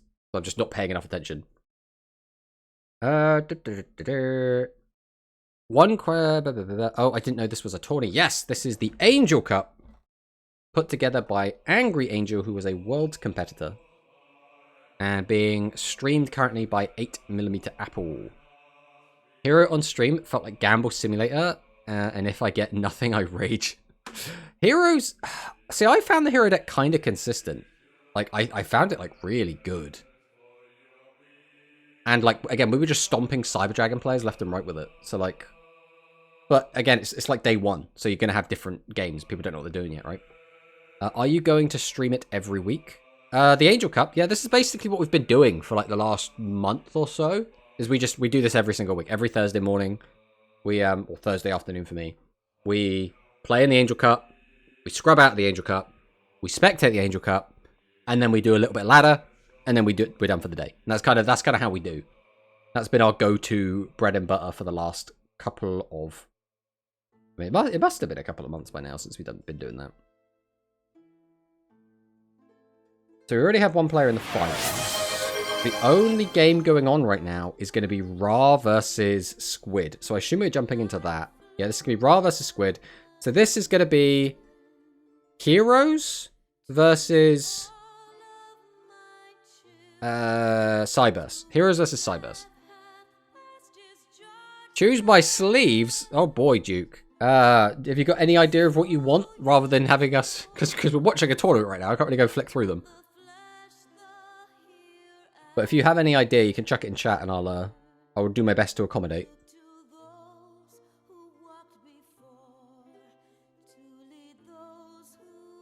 Okay, so Squid opens with set 5. Pretty good. Would probably still... Is Cyberse on turn 1? They're not really going to be doing anything crazy outside of like a max. I will not accept this slander for TG. TG, I do think, is one of the more interesting synchro decks, just because it does have so many options. I think the issue is that even when you have that many options, if you still always end up doing the same thing anyway, it's like...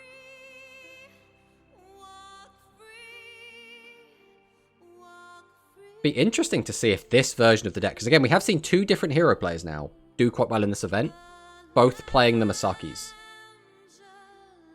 Where is this as well? This is still a top 8 game.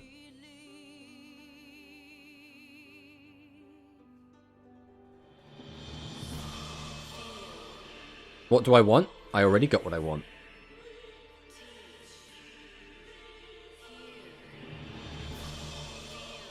What does that mean, Duke?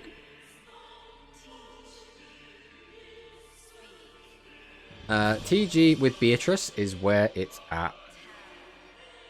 Yeah, make the most out of Beatrice before she gets banned. It is supporting Tomato. I mean, I appreciate that, but spending my my channel points, I don't think does much for me there. Halberd Arc Light Turbo turn 1. I mean, that's exactly what I mean, right? You always do kind of the same lines again and again and again, right? Oh, that looks like an ad break.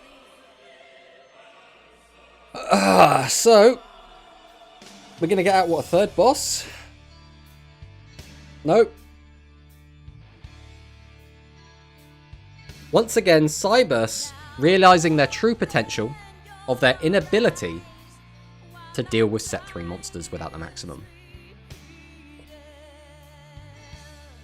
Well, there is a Burstinatrix to hand, so that's at least something. I'm wondering, because this list that Squid is playing looks like an amalgamation of like the free-to-play list, of my list, and of Jorfio's list. This is like a combination of all 3. Because Jorfio plays the Ether stuff, but he is also playing the more spell traps. The free-to-play list plays the Masakis and Heroes of the East. And then my list plays the, like, Shitatsu stuff, right? Summon out the Chaos Femboy. Bring back the Yggdrago. Activate Mani. We'll put some cards back in the deck. Reduce the attack. And we're going to just go for the max. Okay. Now, how's this going to end? That's the question. Yuhi announced in Go Rush to Yuna to call her company Goha Corporation. I mean, what else would you call it, right? So that's 1-0 to Cyberse. Come on! Come on, heroes! Don't lose to Cyberse! Don't lose to Cyberse! We don't want Cyberse in top 4. Don't do it! We've managed to keep Cyberse out of top 4 this whole time. Squid, squid, squid, squid, squid, squid, squid. Come on, we will defeat Ra and the Cyberse Menace. We can do this. We can do this.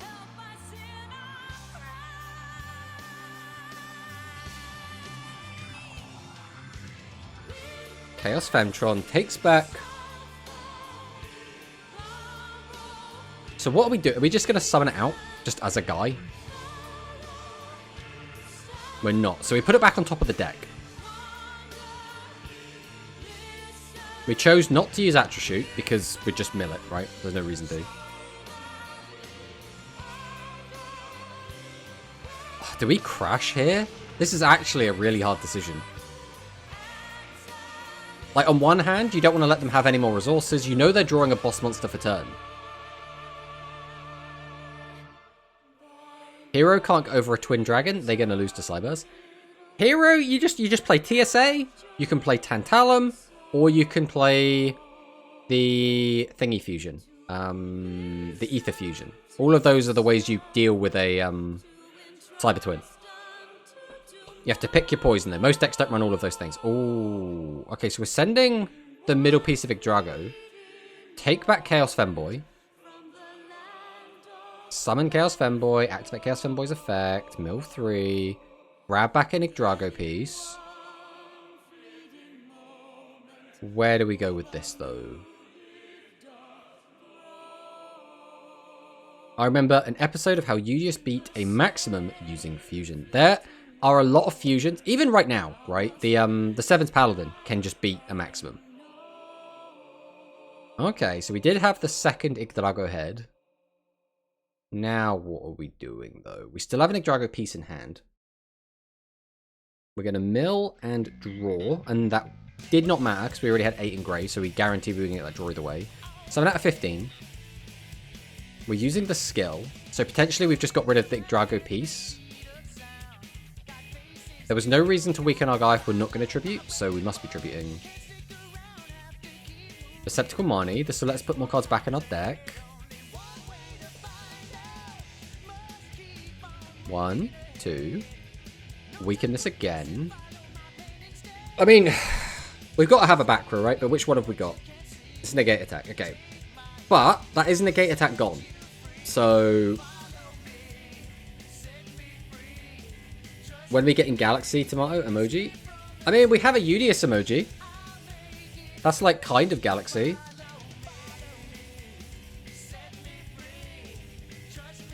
Oh, there it is. That's the best you're getting, at least for now. Cyber Dragon structure is probably the most used because it's good, but also it comes with TSA. Yeah, TSA is just so good, man.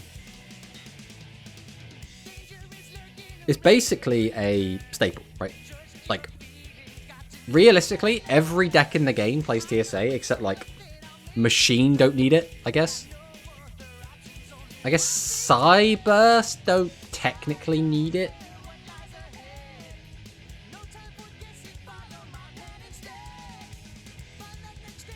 So we summon out Argent. Argent effect. We have not set it up at all, so this is just entirely RNG.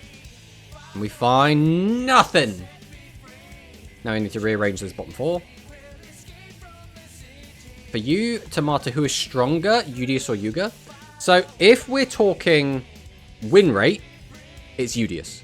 If we're talking will pull the power of main character out of their arse to win any game, that's also Udius. If we're talking about the cards they use and their like upwards potential, I would probably say Yuga. But Yuga is like, Yuga has like one of the worst win rates for like any Yu-Gi-Oh protagonist ever. The more I see these cards, the more I just don't really like the 1500 beaters, I think is fine. I like the 1500 beaters. But having this as their payoff is so mid, because that means it's very difficult to cleanly out a lot of stuff. Like, you basically have to rely on the skill to be able to clear like a 3000 guy.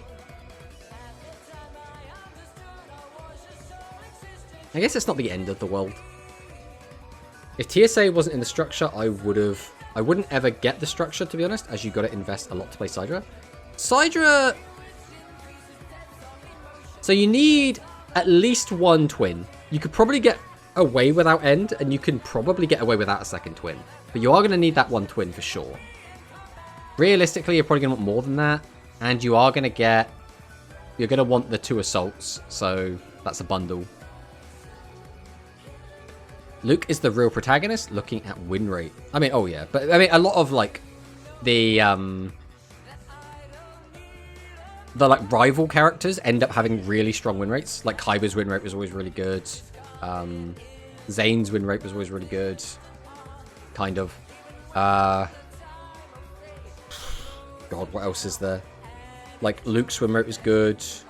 Zuijo's win rate is... Zuijo basically doesn't lose unless it's to Udius.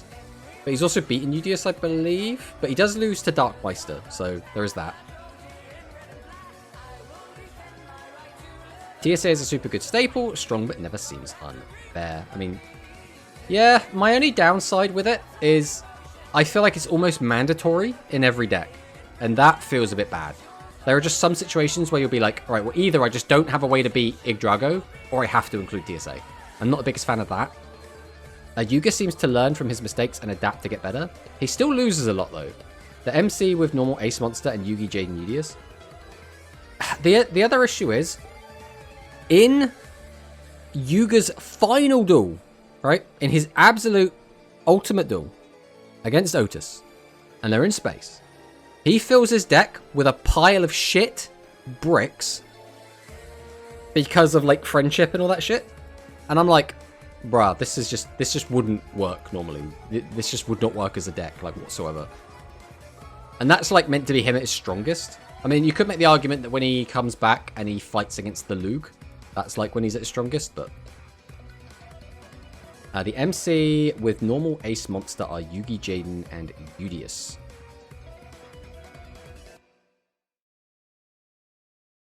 Yeah? Yeah, the other ones don't have, like, they kind of just adapt, right? If only Essel was the same, ban Essel.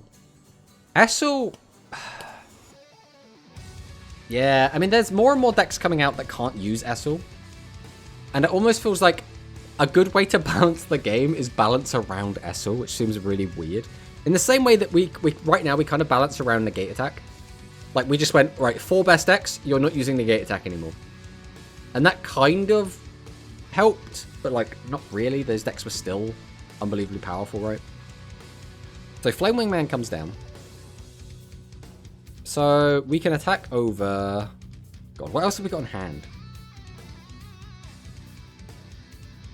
Just imagine for a second, we have Avian and Burst Intrix in hand, and another Fusion face down. Now, that's not going to be the case. Okay. Have we just played 3 TSAs? Is that what's just happened?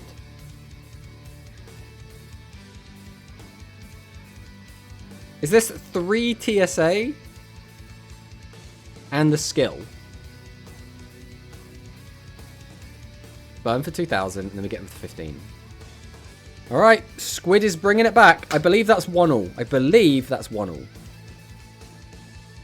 Luke got 28 matches, he lost 2. So was Luke versus Yuga, and the Luke Man versus the Yuga Man. Does the Luke Man count? Does that count as a loss? Because was that actually Luke?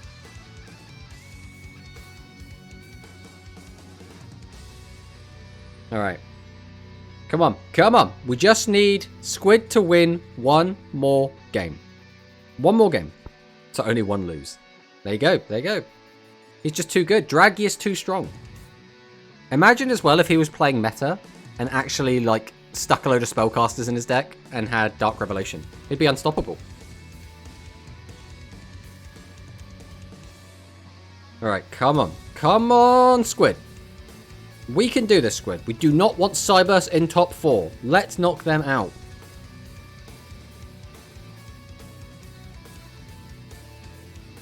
Whoever wins here, by the way, we're following them, because that's the only game left, is this one, then the one after it, and then the one after that, and then that's the whole tournament done.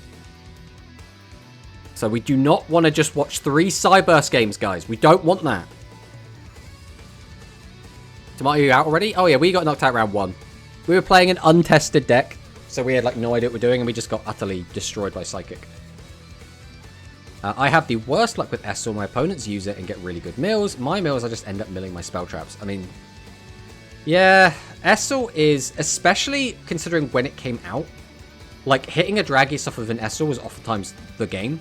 And then for the last like 4-5 months, it's been, did you hit an Innovator off Essel? Okay, you've probably won. Like, you've got such a lead. Cyburst haters unite! I, personally, I've always thought Cyburst was kind of boring. I think Yggdrago is a really cool boss. I think the rest of Cyburst is really boring. And I think it's too strong. The cards individually are read like they're just custom cards, right? Hydron boosts itself and gets a draw. You've got Chaos Femboy is insane. Perceptical Mani is really, really strong as well. The skill is absolutely nuts. Then they have the maximum on top. And I don't think they play in a particularly interesting way. I think they're really just, like I said, they're just boring. They're good, but boring good, rather than like fun or interesting good. But right now, more than anything, I don't want them in the top 4 because I want new decks in top 4, right? I want new and interesting decks that are doing interesting things, like heroes. That's what I want in top 4. Now, some might say I'm biased, and I am. If only Asana Max had a skill like Cybers. Oh, could you imagine? If Asana had a skill, even if it was just the same skill, if you gave her the exact same skill, that deck could, like, pop off. Now, the downside is, you still wouldn't have a way to beat set 3, because Cyburst is... Not Cyburst, because Worms are really bad at, like, piercing and getting multi-attack. And they always have been. Literally, until they got their new field spell that was, Autumn Leaves, that gives everything piercing, they just sucked at dealing with set 3 monsters. And when they got that field spell, suddenly they were too good at dealing with set 3 monsters. Because it turns out, if you give your whole board an attack boost and piercing, it's pretty good. Turns out, who would have thought it? Just giving everything piercing is really strong. Hey Tomato, who defeated Nail without using any maximum? I know Gavin drew with Nail. Who else did Nail lose to? He played against someone much later on. I could not tell you who it was. But I know that Gavin tied with him. That's like the one that that stuck out to me, because it was like, you know, you're not going to beat me. I have a max. Realistically, what can you do without a maximum? And Gavin was like, I'm going to do my best. And then he managed to tie the game. And it was like, yeah, go Gavin.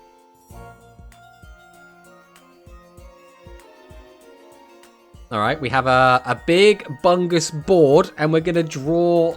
Oh, God, you just get so much value. And now he's found a back row. If that was a monster, it's at least a brick. That back row, if that's a trap card, that's insane. Oh, we had nothing! No! Cyburst Advance! E-Hero gets knocked out in the top 8. No! Squid, you were the chosen one. Well, I hope everyone's ready for another Cyburst game, because we've got one coming up. Woo! Asana. When did Asana play against Nail? That's my next question. Was that like one of like the throwaway games? Just like, we're just doing things and now we're gonna play? It wasn't meant to be, I knew it. That means, unfortunately, Cyburst is going to desecrate the purity of the spreadsheet, which is very disappointing. It just would have been nice to just not have Cyburst in there, just for the week, you know? In the Gohar tournament?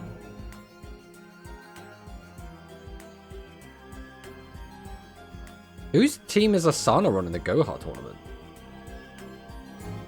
And Asana wins without using her maximum? I do not remember that at all. Yes, I'm ready. Ready to leave the stream. No, don't leave the stream. We like talking to you, Deku. Don't go. The worst part is they already got nerfed. It's not enough. It wasn't enough. He was playing for the Gohar side to remove the rush duel.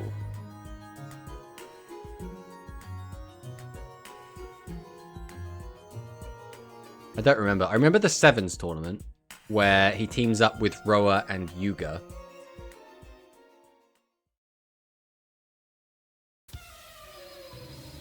I don't remember the rest. I literally just do not remember. Is this like, was this like right towards the end? No, because that was the Yuga Gohar arc. I'm just drawing a blank here. Cyburst fans be like 010. When the Gohar president make the rush robot dance, Yuo tells Nail to rush duel Yuga because it was Asana who dueled Nail. Ah, I see. Hello, Mr. Tomato. Are there any cool decks left in the tourney? Welcome, Card Fighter. So we have... God, what have we got left in this tournament? Cyburst. We have... Was that Galaxy? I think Light Galaxy has advanced to the finals. And then there's only one other deck, which Juan's on, which I believe is going to be Cyber Dragon? So again, assuming I've not made a horrific mistakes, Card Fighter, it should be Cyburst versus Cyber Dragon now. Fingers crossed. And then The finals, I believe, is Light Galaxy. But there is a high probability that I've messed something up because I am not very attentive.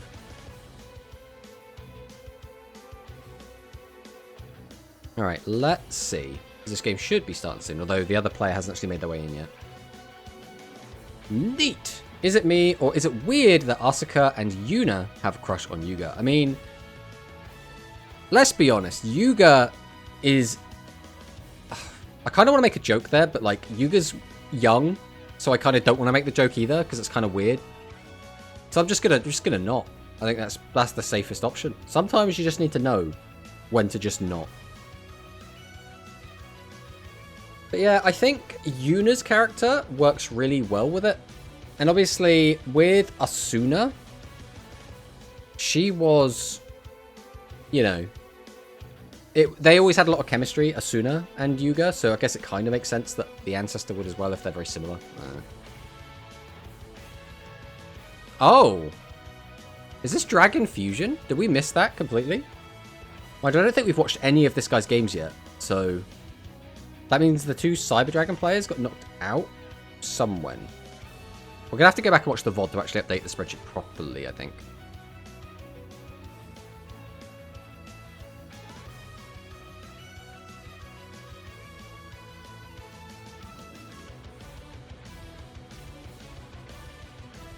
Alright, so I'm going to assume this is Cyber Dragon Fusion.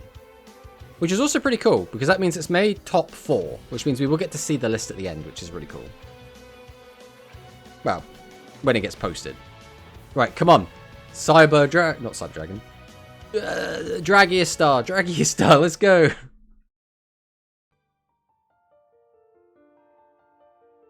Just Sat Yuga is charismatic. I mean, yeah, basically. They both like machinery, so Otis is the one who introduced rush tools in the past. He is the one who told the Valkyrians. I mean, Otis is everything, right? Otis is rush tools. That's all you need to know.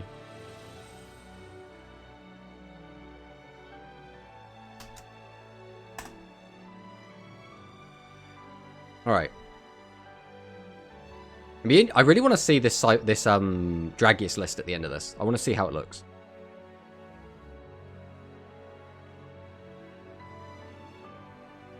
So there was a Dragius fusion deck that did make top 4 in Cloudies last night, but I didn't really think the deck was that great, like when I played against it, and it was like a really easy 2-0, so like, I don't really want to... I guess I could look at like all of the lists and try and make some sort of like amalgamation and see what the best parts of all of them are, see what the consistent pieces are.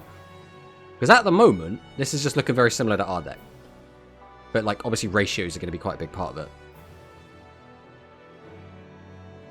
Summon out the Slugger. Slugger gets back Pitcher. Tribute both. Almost certainly a Dragius coming down. Multi-strike. Dragon Dragius. Now, do we have full combo? It doesn't look like we do. So we did use the skill to search... What did we search the fusion? Or did we search... We couldn't have searched both. We didn't have enough. So it would have just been the dragon, I guess, that we searched and tributed off. For you, Tomato, which Rush Duel series is better for you so far? That is a hard question. So, the characters I prefer, if I'm being completely honest, is Sevens. I like the character designs better in Sevens. I think the characters themselves are better in Sevens. And I think my favourite Go Rush episodes are the ones that actually have Yuga in them. In terms of like the quality of duel, obviously as we've gone further and we've gotten more mechanics introduced, like the Go Rush duels blow the Sevens duels completely out of the water. Like, so it depends. Fellow Dragiastar F player, let's go! Exactly, we're very much rooting for our Dragiastar F player to win here. He has 9 cards to play with this turn, by the way. There is a high likelihood that we could just win this turn.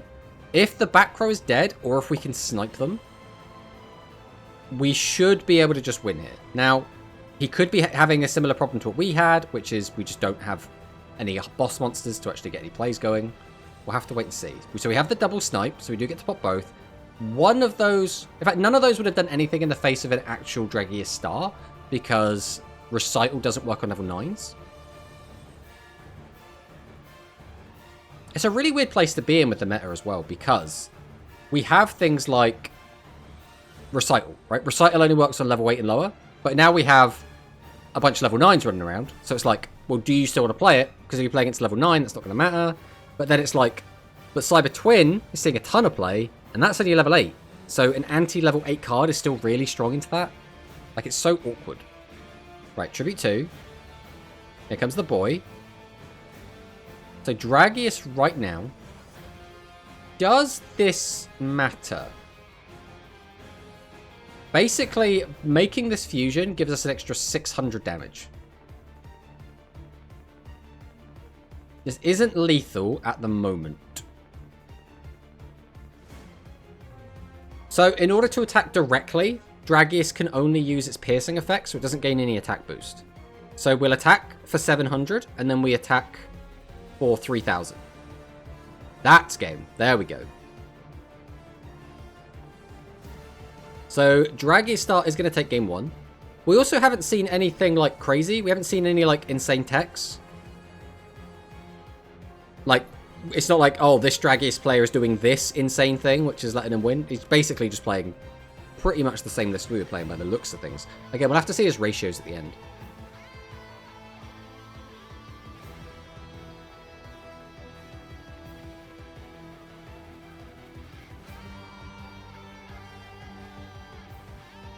Okay, draw the open.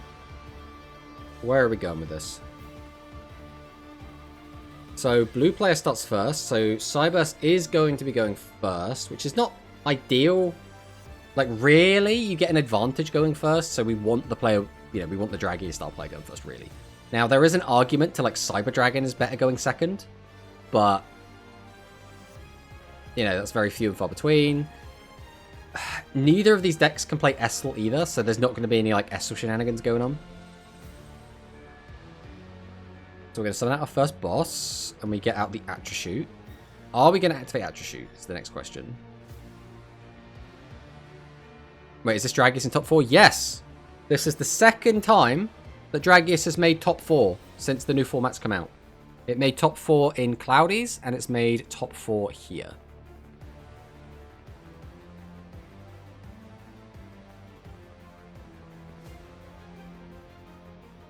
Come on.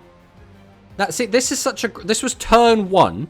Bro has made 2 2500 bodies and a set card. Now, if you want to do that with other decks, you've basically got to, like, secret order out a guy, right?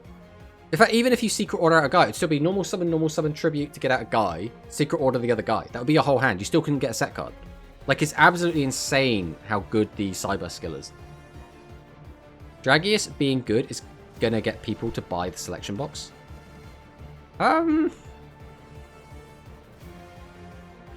What in the selection box matters for Dragius? Oh, just the alt art Dragius? I mean, yeah, the alt art Dragius is cool. The alt art, yes, exactly, Shui. Fortitude Dragon. Oh, yeah, Fortitude Dragon's in the selection box, isn't it? I already forgot that. I literally already forgot. Fortitude Dragon, by the way, is unbelievably good in this list because it lets Dragius beat over 28s. And beating over 28 is extraordinarily relevant right now. Like, Matarian's a 28, Seven's Paladin is 28. There's just so much that it just works really well with. Also, Cyber Twin. Let's not forget about Cyber Twin. Hello there, Mr. Tomato. How tournament was? Hello, Sakadetsu. We are currently watching the semi-finals. We got knocked out in round 1 by cringe psychic players. So, you know, our tournament run not going so well, but tournament in general is looking quite good. So people are forced to go 2 times into the selection to play Dragius. I would not say it is mandatory, but if you want to be optimal, probably. Now, what deck did we use? We played Dragon Fusion. We played Dragius Star F. We just got quickly 2-0'd. Game 1, we almost won. We got our opponent down to 600 life points, but we had a brick high level in our hand, so we couldn't do anything with it. And Game 2, we never found any boss monsters and got completely destroyed. Well, good night, Tomato. Good night, Duke. Thank you for hanging out. Hopefully you have a lovely evening. That's my problem. Heroes will never betray you. Heroes did betray me a little bit in Quantum. Like, I played the hero deck, and I kept just not finding Argent. And if you don't find Argent, a lot of the rest of the deck doesn't do what it's supposed to do. But, like, if you find Argent, the deck basically is fine. You're online. But if you don't find Argent... Ugh. Like, if I lose a couple of games on heroes because I just literally never got to do a fusion summon, I'm like, what has happened? Like, how has this happened of all things? But there are a couple of different ways to build heroes, so we'll have to mix and match it later. Like, when I looked at Giorfio's version, where he was playing, like, the Ether package, he was playing, like, 12, 14... It was, like, 12 or 14, I can't remember exactly, spells in the deck, or, like, spell traps. And I'm like, surely there's going to be a large number of games where you just look at your hand and there's just, like, 3 spells, or 4 spells, or 5 spells, and you just can't play the game. Like, surely that's got to happen. So Imaginary Actor is the best fusion deck for now. I would say, currently, the best fusion deck is Cyber Dragons. The Imaginary Actor stuff has won 1 event so far, and has done nothing else. It hasn't even top 8'd in anything else, other than the 1 tournament that it won. So, like, we're going to have to see. I do the same, and it really doesn't brick much. The thing is, it should, right? Statistically, it should. I play the no back row version, which made the deck very cheap and just burned through the back row removal. Ah, I see. See, Giorfio did the exact opposite. He was playing 3 copies of the Ether guy that pops back row. He was playing 3 copies of the Ghost Cyclone, and he was playing 3 copies of Avian. Like, he was playing, or, you know, Avian Spell Tactics. So he was playing 9 back row removal. And he made it to the finals of a tournament, so, you know, who am I to criticize that? Is that a new follow? And also, come on, keep it, bro. There we go.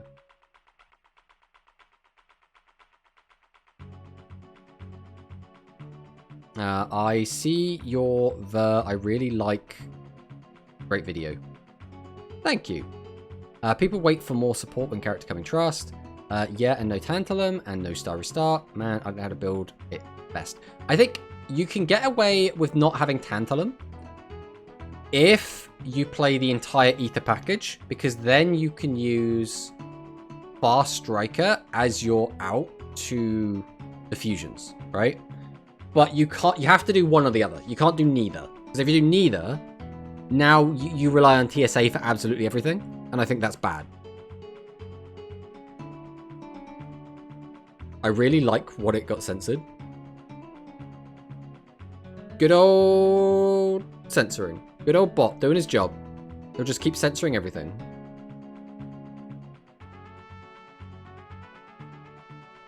So, we are now at 1 game apiece. So we need our Dragius deck to win this game. This is imperative. This is for the future of Go Rush. If Dragius doesn't win this game, Go Rush is over, guys. Come on, we need Dragius to win. Otherwise, we're just back in Cyburst meta. We don't want to be back in Cyburst meta, guys. We want to be in Dragius meta. Dragius Star F. Fusion Dragons. Multi-attacks, guys. Not cringe Cyburst. Let's go. Come on. We've got this. Come on, Dragius player. Come on. What do you think about Starry Start and Hero? If I play the Ether package full, I think that it's hard to fit Starry Start in. I also don't think you need it. Like, the reason to play Starry Start is to get multiple Avia, or to get multiple Flame Wingman out in a turn. If that's something you want, if you're just planning to turbo out multiple Flame Wingman, it's not too bad. If it's just to try and get Flame Wingman out, I don't think you need it. The deck already has plenty of other ways. Okay, we're on... just playing Blue Eyes. I mean, yeah, cool. I just don't think we need it necessarily, personally, but...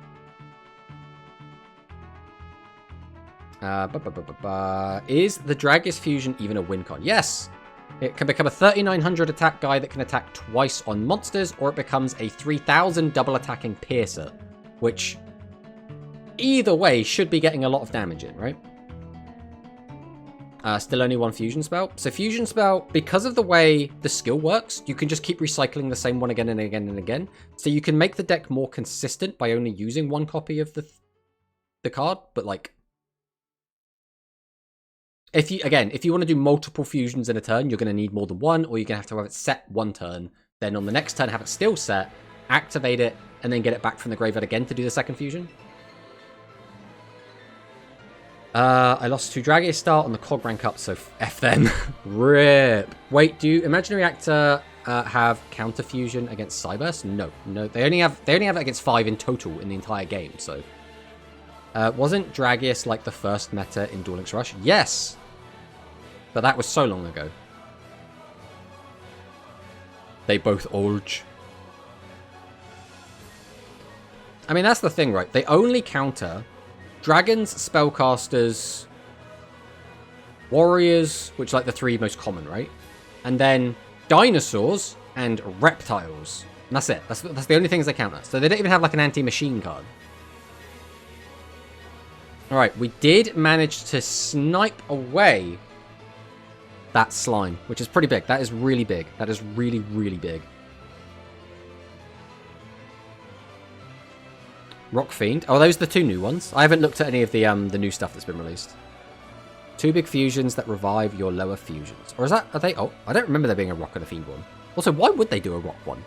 We just want to counter Magnet Warriors? Did you see the new IRL ones? I haven't really looked at the Metarian ones, to be honest. I only looked at the ones that potentially could come out. They got Fiend and Rock counters literally yesterday. Okay, there we go. Yeah, I haven't looked at those at all. Again, why Rock? That's just Magnet Warriors. It doesn't stop anything else. There's no other Rock deck. It's Magnet Warriors or nothing. It's so weird. Why isn't there a machine one? There's always good machine decks in Rush. Give Metarian a counter to machines. Konami, come on, man. So if the leaks will be true, event will give us Dino, Spellcaster will be level up. Yes. I would expect so. The new cards are nice. The Rock one is a bit stinky. The Fiend one's really good. Rock and Fiend both are actor plus a new effect monster. Effect monsters, not my Metarion. Gross. Instead of normal monster. Yes, I don't like it. Don't like it. Oh, Dragius Star F has hit the field! Alright. 39. We also have access to the TSA. This will reduce by 16. That's 900. Which means that will be a 3000 attack. And then a 2000 attack. So we are currently 500 off of winning the game. We need 500 damage. I didn't see if we used any other cards that could stop us. So, for example, if we use Sports Dragons, then we won't be able to do anything off of that. We are playing Star Restart in this version. That's pretty big. So we do get back a 1500. Now, again, assuming we have not activated a Sports Dragon, this is just lethal. Come on. Come on. I didn't see... I wasn't paying attention. I assume we haven't activated a Sports Dragon. Yes! Dragius Star! Going to the finals! Oh! Get fucked, Cybers! Oh, I'm so happy. You have no idea how happy I am. It's sad that they made it all the way to top 4. Again, nothing against Ra, the player. Ra is a lovely person. He's a great duelist.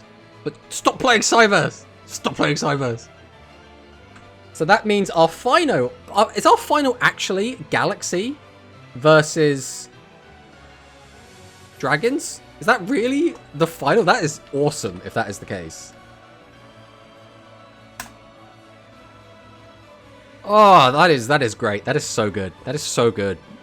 Fusion! Ha! Dragius still doing better than expected. Oh yeah. Oh yeah, Mimic. 100%. The fact it's now made it to a top 4 spot and a top 2 spot at the very least is ridiculous. And I don't think it's going to have a bad matchup into Galaxy. Again, assuming this is Galaxy. I'm almost certain this is Galaxy. But again, I've been wrong before. How soon are you thinking about Spellcaster Fusion video? It's in the pipeline, right? It's coming. It probably won't be... Like, I know tomorrow's is Cyber Dragon. It might be the one after that. It'll either be that or it'll be the Dragon Fusion. It'll be one of the two. We'll definitely have another Fusion deck. The thing is, I want to make more, like, Go Rush decks. But all of the actual Go Rush decks so far are kind of shit. Like, Jointech. What's Jointech doing right now? Where are the Jointech in the top 8? No one's playing Jointech. Blue Fang. Where's Blue Fang at? No one's playing Blue Fang. Like, Meeg. People are memeing on Meeg, but nobody's, like, winning with it. So it's like, there's nothing to do there. Now, if this is the Galaxy player, which I believe... I hope it is. I really hope it is, so I've just made a huge mistake here. But, if this is the Galaxy player, then this will be the first Galaxy that's actually performed well. So, fingers crossed this is. Because this will be our first look at what, like, an actual competitive Galaxy list looks like. Judius Velgir. It is! It's Galaxy versus Dragius! This is such a cool finals! This is what we wanted!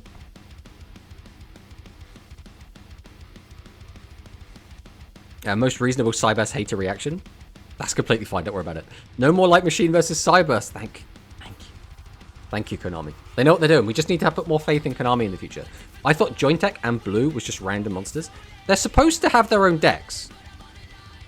But, like, the Jointech deck is going to be the coin flip deck that needs you to go into the selection box. And the Bluetooth deck doesn't really have any good support. So it's just kind of crap. Eventually they'll get fusions and stuff, and they'll become real decks. But we haven't got those yet, so they're just kind of bad. Blue Fang is tier 0 for Auto Duel. I mean, there is that. F, my message didn't get through. Lol, probably too long. Rest in peace.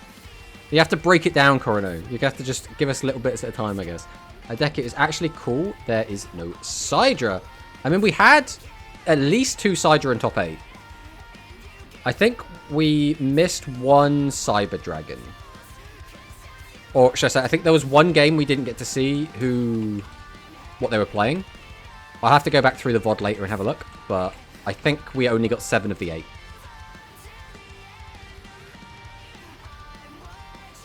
Seriously is going well, but I bet on Dragius now. I think Dragius has a pretty good matchup here. Because the downside of Galaxy, again, is that they don't really beat set 3, and they kind of just leave a lot of guys on the field, and Dragius can punish that quite a lot if we're able to get it out. New box successful, new box successful. That is so true when I find funny. Metarion Medusa, so I assume that's the rock one, based on the name. Evil Baller? He's ballin'. Place 1 monster from your graveyard on the bottom of the deck. Multi effect, choose 1 face and splash up on the opponent's field. That card cannot be activated to the end. I'd rather it destroyed it, I think, rather than that. And as a fusion, I'd rather it destroyed like 2. Choose 1 face at Fiend monster opponent's field and destroy it. And only 1 Fiend. So, but the dragon one can pop 2 dragons, right? Don't know about that one. I don't know about that one. So we are on star. So that means already this guy's playing more bosses than we were. And we bricked on bosses. I'm just saying. I'm not salty. I'm a little bit salty. Evil Baller. Also, Genius Star, Imaginary Actor, and Golem. If there are 10 or more cards in your deck, Monstrous Effect, draw 1 card. Choose up to 6 rocks monsters in your opponent's graveyard, shuffle into the deck. Then inflict 1400 damage to your opponent. He's evil, but ballin'. Exactly. Fiend Effect Monster. Reveal 1 light monster with 5 trust in your hand. Choose 1 face at monster in your opponent's field. Type up as Fiend. That's cool. More cards that change your opponent's types are cool. So top of the deck, then you can inflict 500 damage to your opponent. Right. I'm not sure if that's remotely relevant, but I guess it's neat that it's there. Alright. What is this? That's the Sonic Frontiers. I was going to say, I didn't recognize this music for a second then. Alright. So we have grand finals of this tournament. We have Dragius versus Light Galaxy. This is the first time either of these decks have made it to a finals. This is the 4th tournament of Go Rush era. So we're still writing history right now. So we're going to Tribute 2, summon out the Galactica Oblivion, activate the Secret Order, bring back a second copy of Galactica Oblivion. But where do we go with this? We currently have 700 damage to inflict, and that's it. We get to take away a couple of resources, but we're still leaving the Dragius player with 2 cards. So we're going to have 7 cards going into this turn. And we still have 2 cards left in hand, so we're not even having a good time to, like, draw into anything good. Like, either that hand is already good, or if it's just, like, 2 useless normal summons or something and we just don't draw anything, ugh. The draw 1 effect could come up because of the big fusions. Win in time? I don't think that's going to happen here, but we'll have to wait and see. This isn't really the right music for like a grand finals, so we might skip this, no matter how much I like this music. Here we go. Now this is grand finals music. It's not quite quantum grand finals music, but... Alright, we're activating the skill. So our opponent has 5,000 attack on board, so we can get a search of each. So we're going to add the fusion. So we didn't add the dragon. So either we've already added it, we're saving it for another turn, or we just don't need it.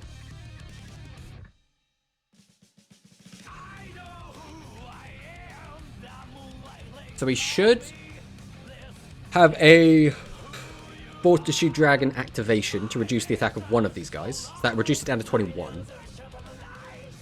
Presumably, we contribute to summon out a Dragius. Summon Genius Star, draw 1, use it for Big Fusion. Big Fusion revives Genius Star, draw another 1, use it again for the other Big Fusion, revive it again, draw the 3rd time. The thing is, that sounds kind of cool on paper, but then like when I think about like the amount of plussing you get in like Secret Investigators, I'm like, does that even matter? Then it's like when you get to like the loops that like Celeb Rose does, again, it doesn't really compare. Like, it's still cool. Right, here we go. Dragius hits the board. We know we have the fusion. We activate the fusion. So here it comes. Dragius Star has hit the board. I'm going to drop my own emote in the chat. Fusion!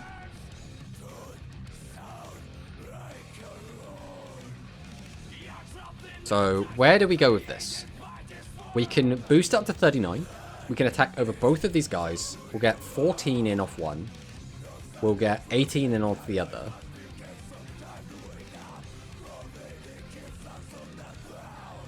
Okay.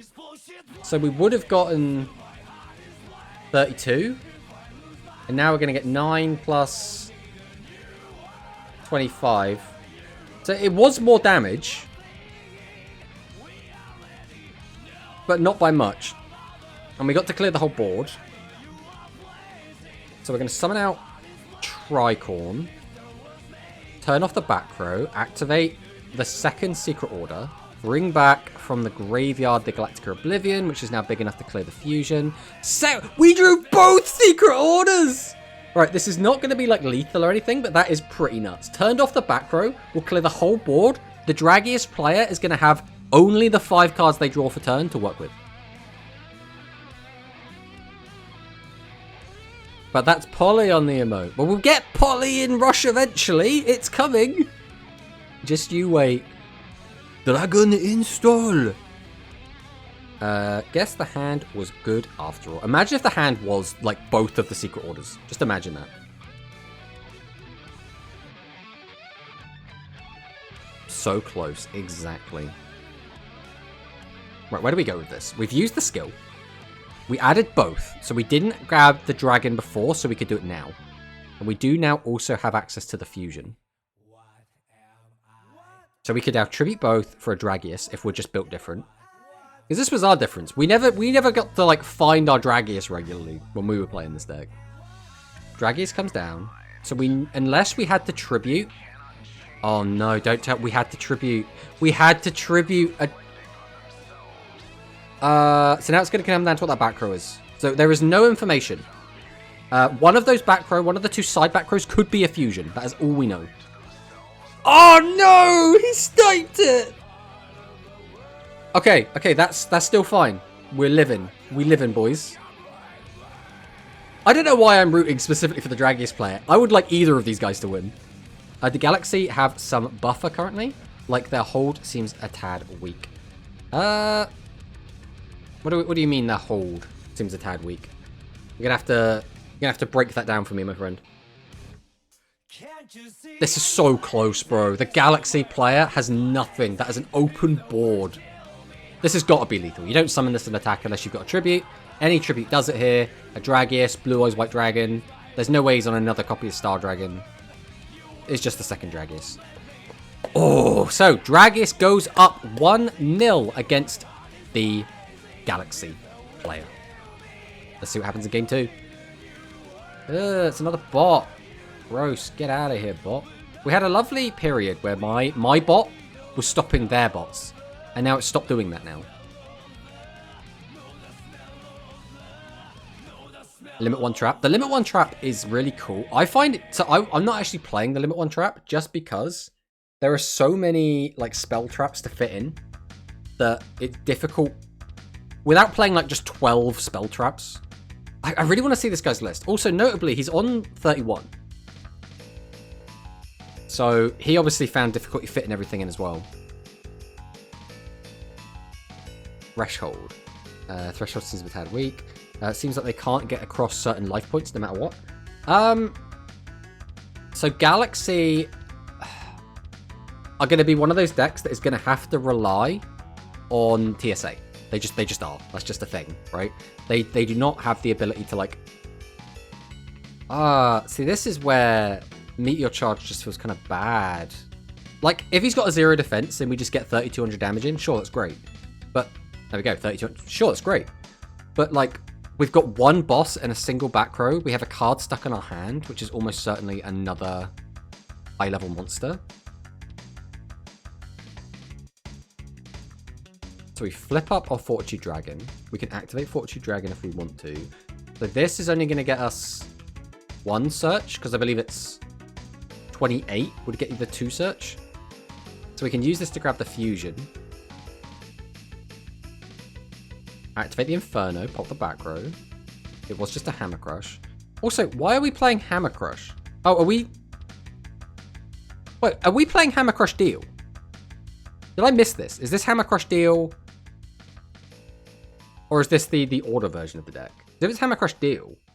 So there is a combo you can do where you activate Hammer Crush, discard Galactica Oblivion to the graveyard, then activate Secret Order, bring it back, right? That's like a cute little combo you can do. We've already used the skill, so we can't set our attack back up. Not that it really matters. Getting for 900 damage here.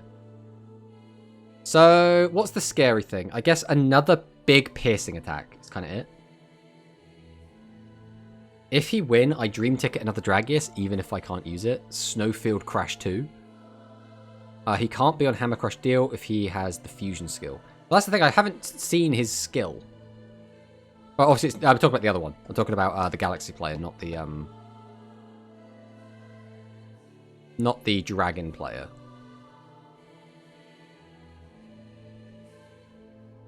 But we don't see Galaxy skill, I think. That's the thing. I don't know if we've seen his skill.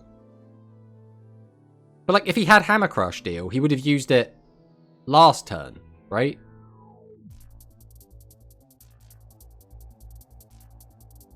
So he can't kill. But that was kind of spooky. We did have to use the slime. So Dragon player only has 6 cards to work with. But because his opponent does have 25, we can use the skill if we want. We can grab a copy of the fusion or the dragon, which is really, really good. So we can just immediately go to 7 cards. Wanted the 3rd back row hate, I guess. Oh, that's the point. Do we not have a way to get the 3rd Galaxy Storm yet? Is that just, like, locked off to us? Because that sucks, if that's the case. I haven't really looked at Galaxy too much yet.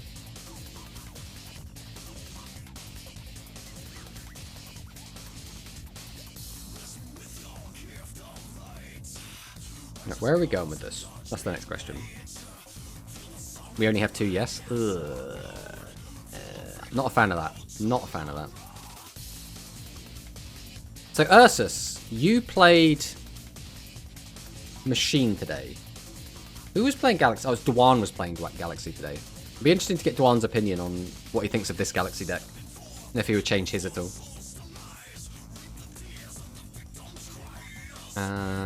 You can get the 3rd from Gate. Oh, is it a Gate draw? I did try one hammer as the 4th back row hate. It is not. Isn't Storm a level up reward, which is also a gate drop? Right, I'm getting confirmation. Apparently this is a gate drop card, so you can get 3. All the level ups are gate drops. Okay. Has anyone tested anything with Yuamu's spell card yet? The, like, you can, like, discard a spell, draw 2. Because I think there could be something there. Especially with, like, heroes or something. And, like, the ether package. Bruh! Is this lethal? What is... So we're going to go up to 39. 39 attack over 1 for 23. Attacks over the other 14. Yeah, that's just lethal. This is just lethal. Dragius is going to take this 2-0. That is so big. Again, it's a little bit of a shame that we didn't get to see Galaxy really put up much of a fight here. But still, Dragons have won a tournament. It's happened. That is bonkers. Juan has won the tournament. I'm currently testing UI, the Limit 1 EDO. Yeah, I'm testing on a 40 build. But Galaxy in finals, though. Yeah, it's still very exciting to me that we're find this. Big Bungus Dragon attack, let's go. I mean, that's just it, right? It's still really awesome. So, like, if we go and take a look at our spreadsheet now, we can see we haven't updated a lot of this yet, so, you know, take that with a grain of salt. Just look at, like, this part of the spreadsheet. But yeah, we've got Cyber Dragon, Metarion, and Dragon Fusion. Currently, it looks like Cyber Dragon is performing the best. It has the most wins, and it has the most, like, top 8 representation. E-Hero is getting, like, close, but it hasn't, like, managed to win anything. Spellcaster Fusion is actually performing worse than Dragon Fusion, right? Who's now made it twice in. Vulcan even made it top. Machines have made it twice as well. Guess he was the chosen one. Get out. What a nice tournament with no psychic mirrors. Not this time, at the very least. I've been trying out Stealthagic? But I can't... Oh, is that the name of the spell? That's the name of the spell, right? I can't say more than that in this chat. Okay. Because I want to test it as well. I want to test it a little bit with, like, heroes. I don't know if there's any other, like, interesting places it can go. I just know, like Giorfio's hero build, which was this one, was playing, like, 12 spells, and I'm like, that could be a good home for that. We'll have to wait and see. Dragi's OP. Please nerf. Can't even play Cyburst anymore. Stealthagic. That name is going to take me so long to get used to it. What's the music name? That song we just were listening to. That was... Oh, just go back a quick sec. No. We're going all the way back. This is the Bazelgeuse theme. Oh, that's not one. This is the Devil May Cry 3 Devils Never Cry. Now, this is the Bazelgeuse theme. If anyone's played Monster Hunter World, you know that guy's an asshole. He'll just show up and ruin your day. I also thought about this card. Hello, Dwan! What do you think about the Galaxy deck that made top 2, Dwan? Do you think it was cool? You look good? So, unfortunately, as much as I want to play more of this, I do kind of need to finish up getting some replays for Cyber Dragons, guys. So we're going to play some Cyber Dragons for a little bit, guys. Who's ready for some Cyber Dragons? Yeah, Cyber Dragons! Woo! Galaxy sucks. But, I see you, I foresee you. Look, right there. I know it's not easy to say. Look at that. Look at that. Second place. Galaxy, right there. It can't suck. It got second place. Specific, but with Restoration Trap. Card, it's good. Boo and Woo right after each other. I like Galaxy, but I still need to pull Harvey. Is Harvey, like... Are people, like, seeing that a lot of playing Galaxy? Like, you specifically looking at it? Second place is the first loser. Isn't it, like, the last loser? It's the last person who lost, but he's, like, the best loser. I also still don't know what this is. I'll have to go back through the VOD and see if it's in there, but, like, also you can't see it anyway, so it doesn't matter. But yeah, this is a very interesting top 4 so far. Like, top 4. So 16 decks. We've been seeing this so far. Harvey and Torero is your true value with Harvey and Rush. I mean, yeah, that just makes sense, right? I've been testing that a little bit myself. So, I can't remember who it was asking earlier, but this was the Cyber Dragon list that we played yesterday in Cloudies. We managed to take second place in a tournament with it. Naturally, we have the Gaia the Dragon Champion, because he is mandatory in all Cyber Dragon lists, because you're probably never really going to summon one Cyber End, let alone 3. But yeah, this is the list we were playing, and this is what we're going to continue to play today. Dragius won today, yes! Quantum Dragius won today. Here you go, is your top 4.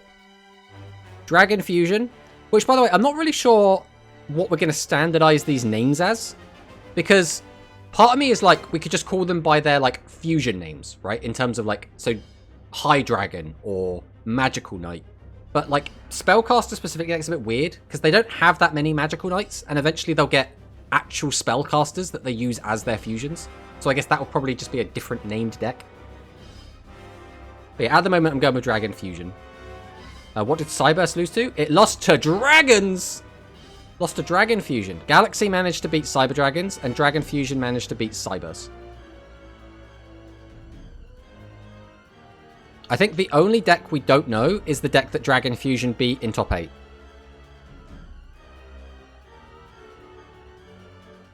But yeah, that's pretty big.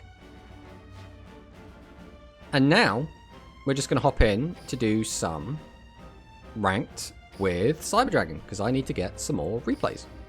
And I need it to not be against Cyber Dragons. I need to somehow dodge there. Was there Metarion?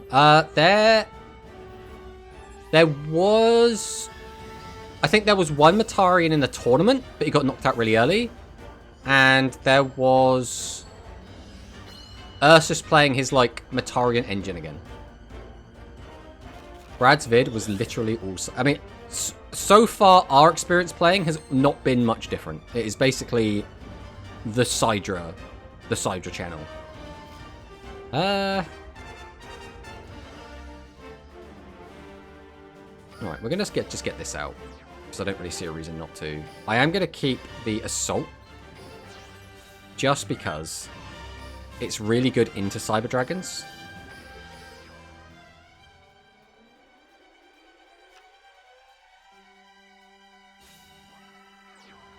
Oh, hello. I was expecting Cyber Dragons, and instead I've got Dark Magician.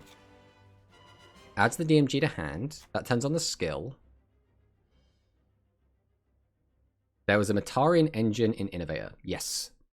Just dodge the most popular deck in the meta. I mean, we've done it once already. I don't know what Jorfio was on, but he either lost fast or didn't show up. Yeah, I think he just didn't show up. Oh, look at that! I kind of like that, not gonna lie.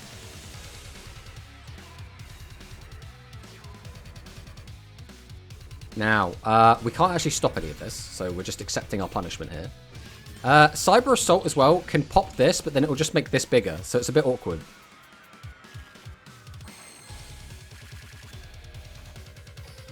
Alright, we special this out. We could just make a Cyber Twin. Man, I really wish now, because I thought this was Cyber Dragon, which is why we kept Assault. If we had kept Search, we'd be in a much better position here, but I guess it doesn't necessarily matter. Because we can activate this, target this, use the effect, put this back, grab out, I guess, you from deck. I don't want one from graveyard. Doesn't make any difference. Drawing into one's not a bad idea. Yeah, okay, we'll take one from grave.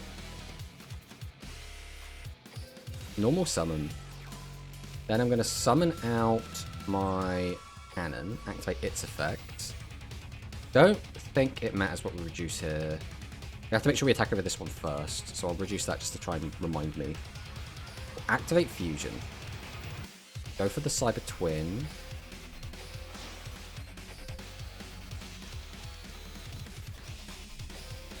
Summon this. Normal summon. Oh, mind you, if we do the pop, which we can do, I guess it makes no difference either way then. There's no reason not to do this, is there? Get rid of that. Go to battle. Swing over this. Swing over this. Get him 24. Okay, we got him down to 1,000. I don't know if there was a better play we had there. There might have been. That's just what we came up with. Wait, they're getting a rank up with DM. That's Pog. Damn, I am back to 310 gems. Let's go. 1, 2,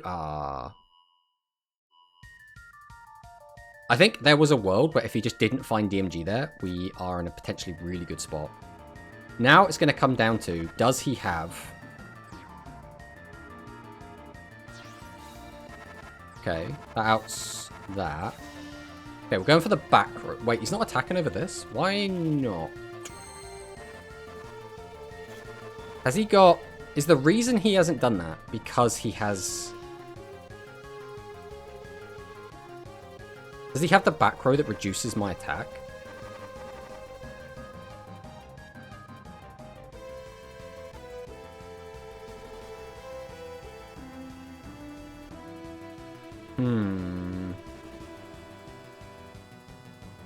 How do we want to play this? If he has the back row that actually reduces our attack. No, it still doesn't make any difference. He would still attack over this. I don't know why he hasn't attacked over this. Chances are he's just got normal shit to deal with us. If he's got... I think we can just boost that. I think we just do this. I think we summon this. Tribute over this. We set both of these. We activate our skill. We'll boost this, and we're doing this to protect us from a potential widespread, even though I don't think he's going to be on widespread. Now, my guess would be he's just going to flip over like a negate attack now.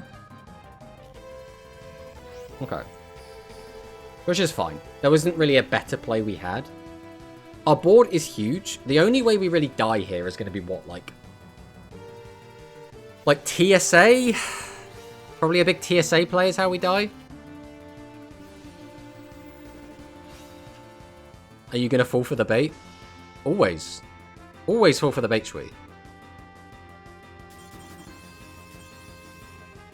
Victory! We will save that replay because 1, we need replays, and 2, we might not play against anything else other than Cyber Dragon for the rest of today. So, we're saving the replay. 200 gems, that's 4 more packs. Excellent, we need that.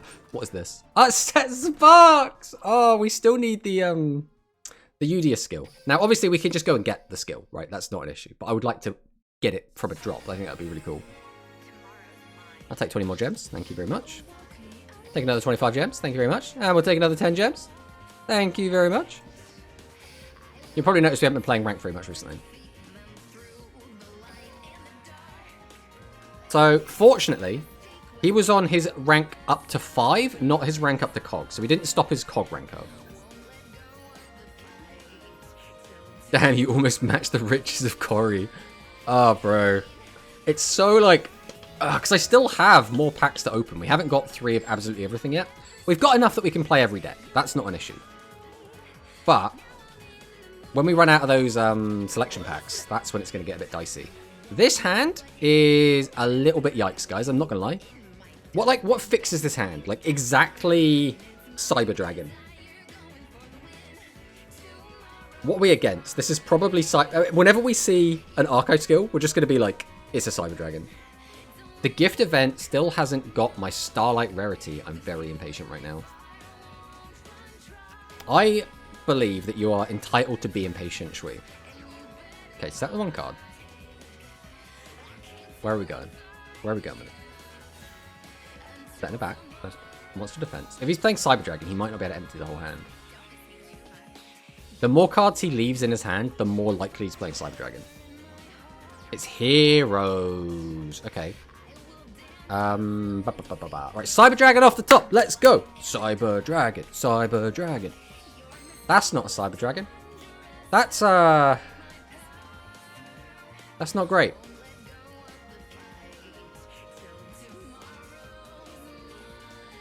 How do we want to do this? I kind of want to get all these cards at my hand. So I think I'm actually going to summon this in attack and break the back row. I think that's the line. Now, is this the best play in the world? Almost certainly not. But taking away his resources is the best I can do right now. Unfortunately, if I wanted to get the hand empty, we have to accept we're just taking 1400 more damage. But we do have Slime if he manages to find like a lethal line. We also did hit Avian, which means it's less likely he can pop a lot of our back row. Hero Rush Rising. Sends that. Gonna weaken my attack. Oh yeah, it's not even 14, is it? It's 2000 more damage. Ugh. Putting a monster in attack is very risky because of Flame Wingman. Oh, I'm not too worried about that. Like, we've got the buffered slime, so I don't really care about that. Because either way, he would have attacked over this, done 15, and then attacked me directly for 29, which is already, what, 54? So, like, nothing really changes. Like, if he has a normal summon, I was dead if I had set this anyway. Oh. Don't put it back in my hand. Okay, well, we have to slime here. Like, yeah, we don't get a say in that. But we're still just, like, a Cyber Dragon away from being completely fine. Cyber Dragon! Bruh!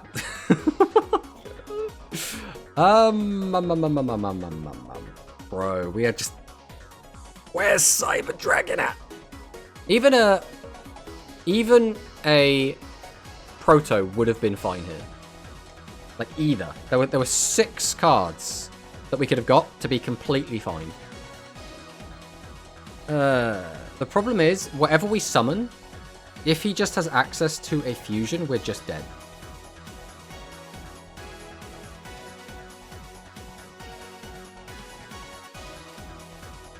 We could beat over one of these. We cannot beat over the second. I can get 2 cards in the grave. It depends if this mills. If this mills a monster...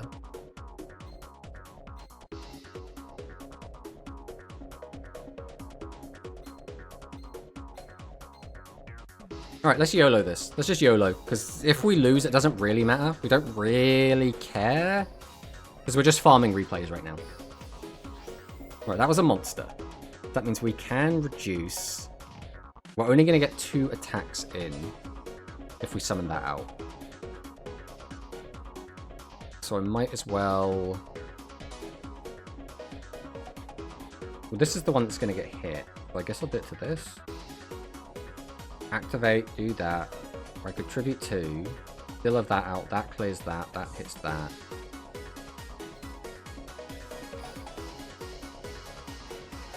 Then we'll distribute over these 2.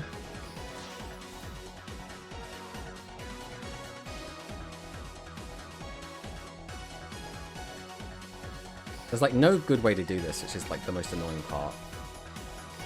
So I'll activate the TSA.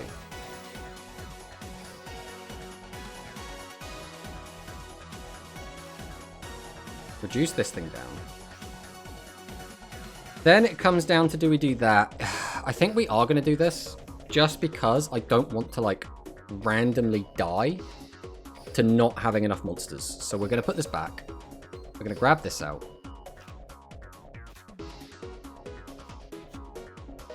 It's super greedy to put it in attack mode, and it doesn't actually accomplish... Actually, it does. I can clear the whole board like this. Alright, screw it. Swing over this. So we did... Nah, no, it wouldn't have made any difference, right? Because we always still have to crash here. Hopefully, taking away that extra resource mattered. I mean, we could easily just die here. We could easily just die here. If you lose, save it because it's funny.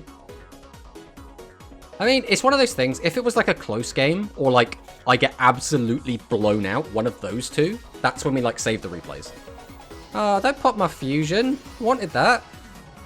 That's 1 card down. He's only got 3 cards to work with, or 4 cards to work with for this turn. 2 back row.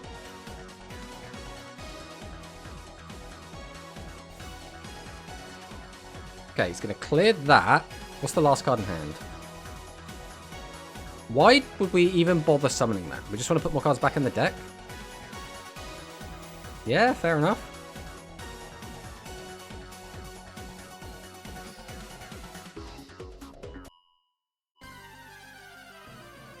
Throw some cards back in the deck. All heroes. Flips that down. Attacks over 400 damage. What do we think the back row is? What do we think the back row is? Hero Rush Rising.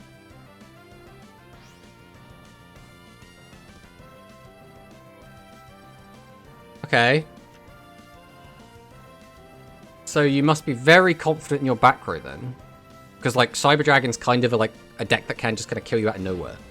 And I already have a 24 that goes up to 29. So one of these two has to be something really good. Alright. Do we just get lucky, guys? How lucky are we feeling? Right, left or right, chat? Left or right? Left or right? Which one are we going for?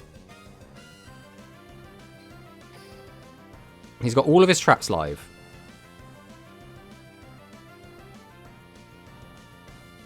Left. All right, left has been declared.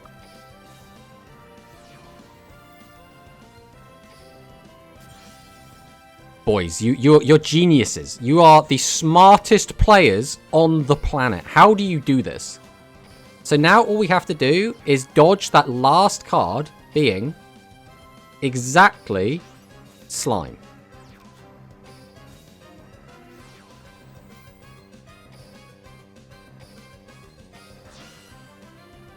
Summon this out. Alright, everyone except Dragzin's fantastic.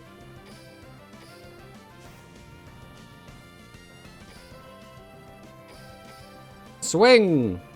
He has another... No way! Come on, bro! Bro! Ah! So now we die to... What do we die to? Like, Flame Wingman plus the... Flame Wingman TSA is death. If he has Flame Wingman TSA... So, just for turn there, he just hard drew both of those cards. And he's just found both pieces for Flame Wingman, and we already know he has the fusion. So, it's still not... We're still not dead, but it's not looking great.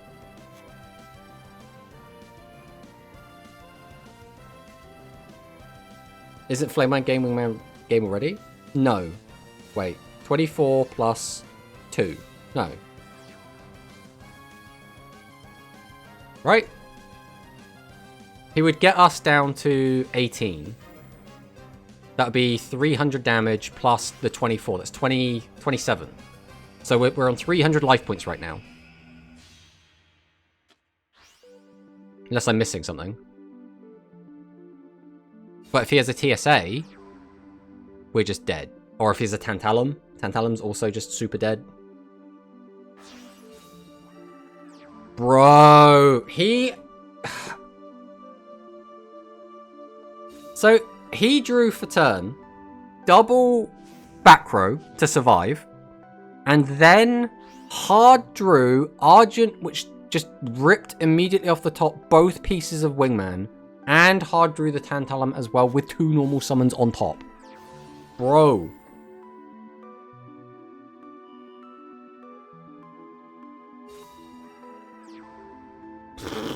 We just got... I mean, we're going to save this replay because this was still, like, a relatively close game. But, like, bruh. Just bruh. Just massive bruh moment.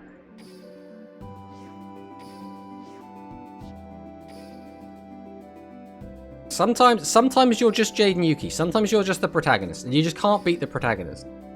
I wish my hero games went like this. I mean, some of our hero games kind of went like this on day one. Not gonna lie. And it's just another carried on time-old tradition of heroes beating Cyber Dragons. It just always happens. Alright. It's fine. We go again. We go again. We got a good replay out of it. That's all that really matters. The only thing we don't want is Cyber Dragons. If it's a Cyber Dragon player, we will probably just scoop because we're farming replays right now. We don't really care about anything else other than just replays. And we are running low on time as well. So again, if we do queue into a Cyber Dragon, we'll probably just scoop it up. We can't D-rank, right? We're not currently, like, got a win streak going or anything.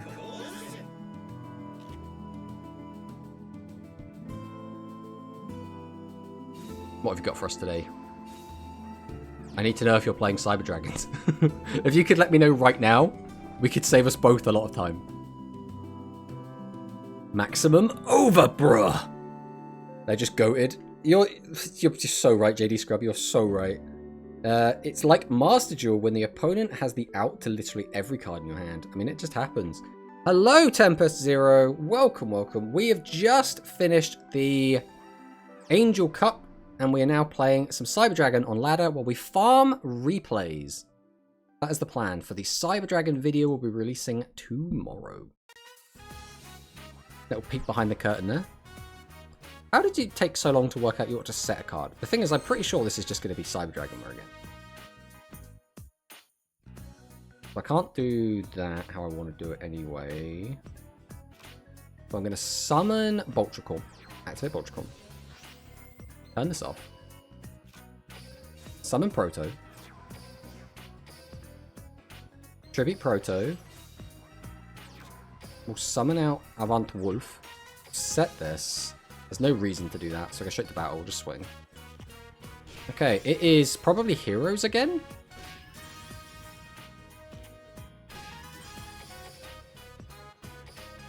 Interesting.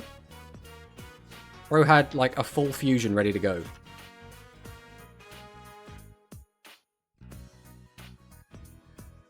Are you dueling viewers? No, we're not dueling viewers at the moment, and we won't be streaming for much longer either. Okay, so this is probably going to be... Wait, did we send TSA?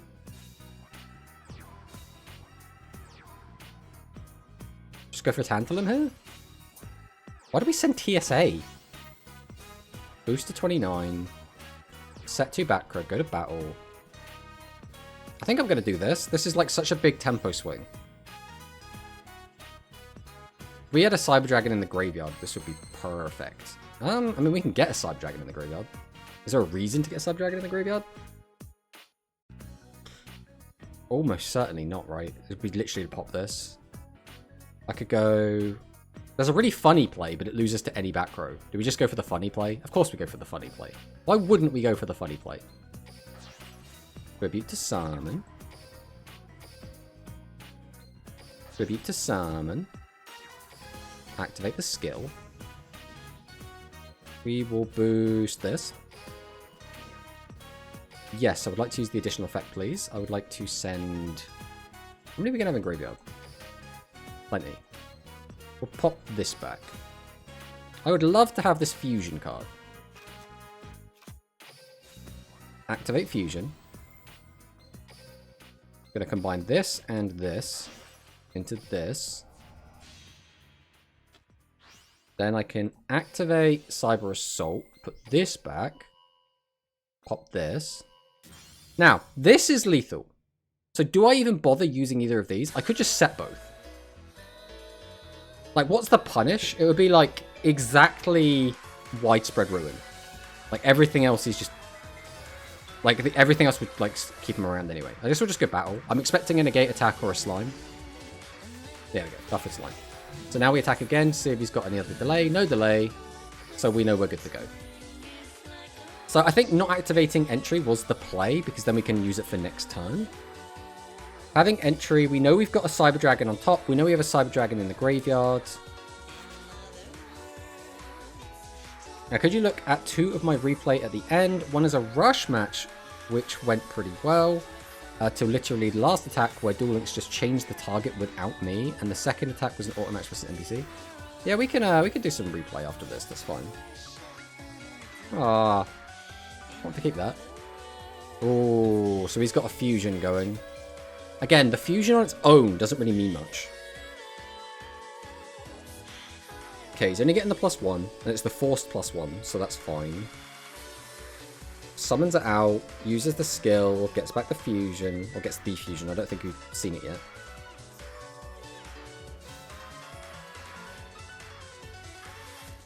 I assume we're activating the skill. Hero Rush Rising!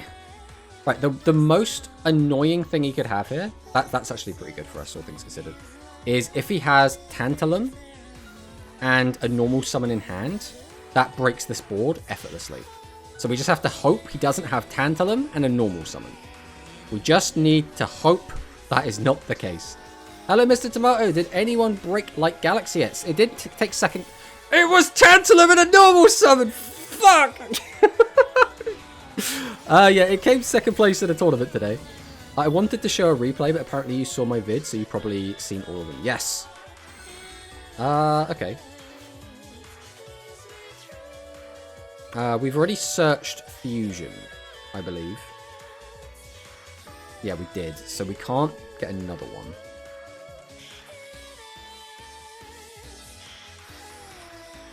Do we just have lethal? Like, straight up? Is this just game? I think this is just game.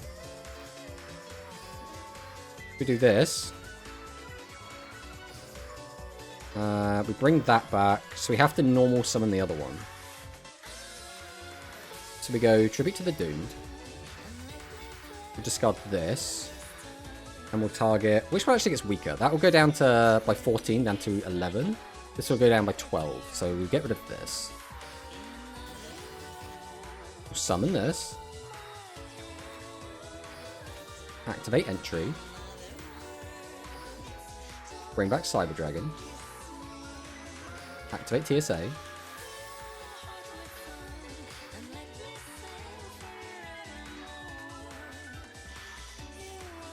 Reduce! And then just kill him. With the power of death. Alright, that's another good replay. So it's just good. It's just good. It's all good.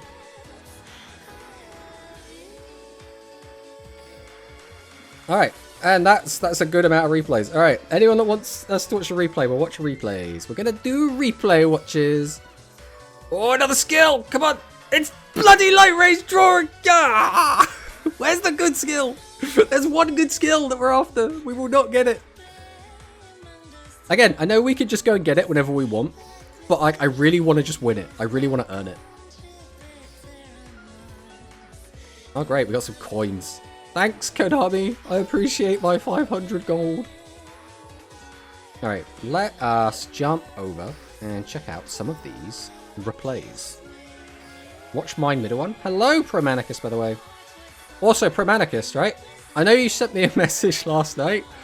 I'm not going to lie. Anytime you send me any message, I always read it in a sarcastic tone because you're British and my arch nemesis. So... I apologize if I misinterpreted before. So we will watch Corey's first because he said first, and then we'll watch Manicus afterwards. I've got to find him. Don't refresh.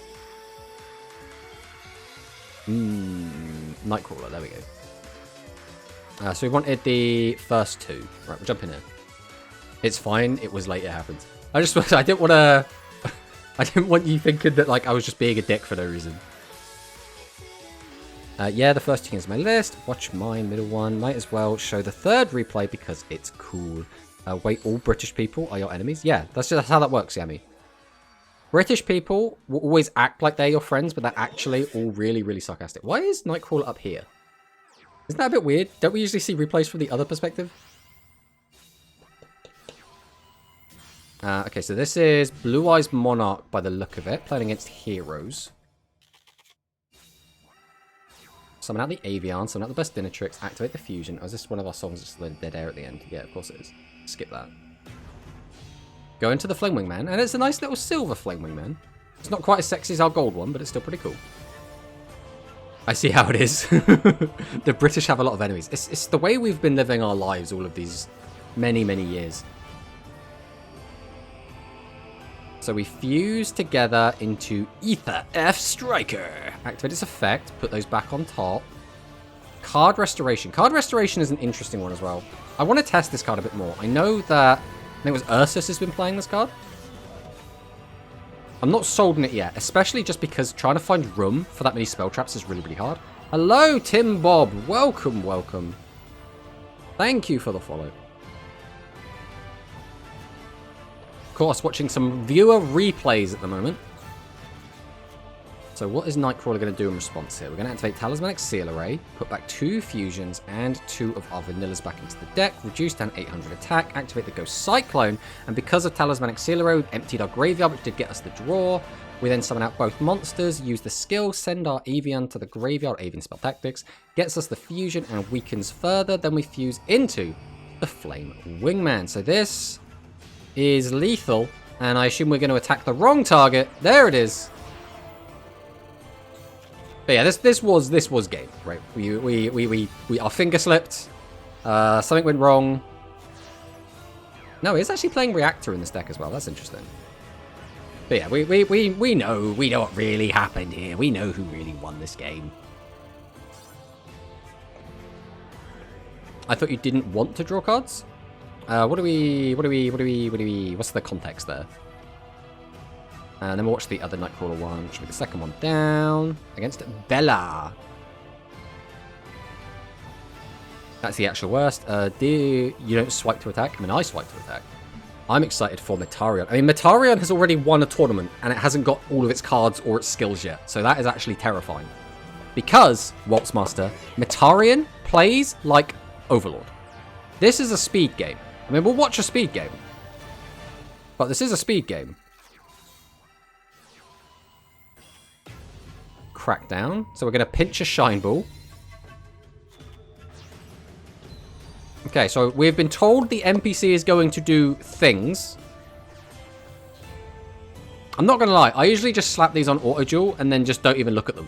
And I'll just be like, oh, we won. Here's my rewards. Okay, we've queued up with our ladder deck. I say queued up. We have dueling with our ladder deck. We have a Kaiju on the field, which we have tribute summoned. Linking into, I would assume, the Magius again.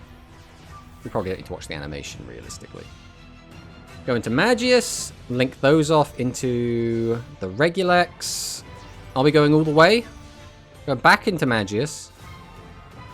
Activate Monster Reborn. Bring back Magius? Not Regulex? Oh, because we get draw. Then we go into a link 2, which is Spatha. Spatha, we get to move. Then we're going to go into a link 3, which is going to be Equimax. But Equimax with no... Oh, we've got Revival as well. Now, we got to clear, but this is not like the best looking end board. Now, we are against an NPC, so it probably doesn't matter, but... Oh, this is auto duel. Alright, so we're literally watching 2 bots play against each other.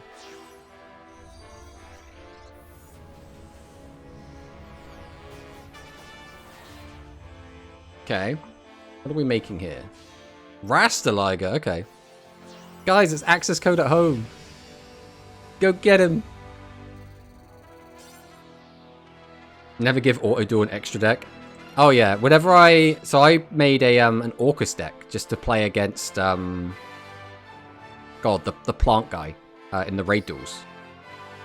Alright, we'll watch Manicus first, then we'll watch one of Shui's. So Manicus wanted the middle one.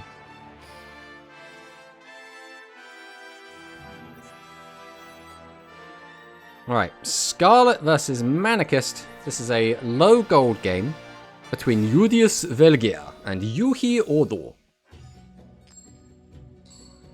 Hello, you're watching replay? Yes, we are currently watching replays, Gongre. Welcome on in.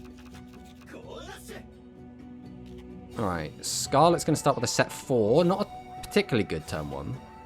Oh, it looks like we're playing Metarion. Although this could still just be like Dragon Fusion, we don't know. Well, it can't be actually, because unless we're not playing the skill. There is type change beam, so this is looking like it's probably just going to be the Overlord 2.0 deck. This is summon out a guy that can only be stopped by effectively negate attack and try and win the game. So Cyber Twin comes down. We will clear the Actor or Reactor. We'll also clear the Serpainter.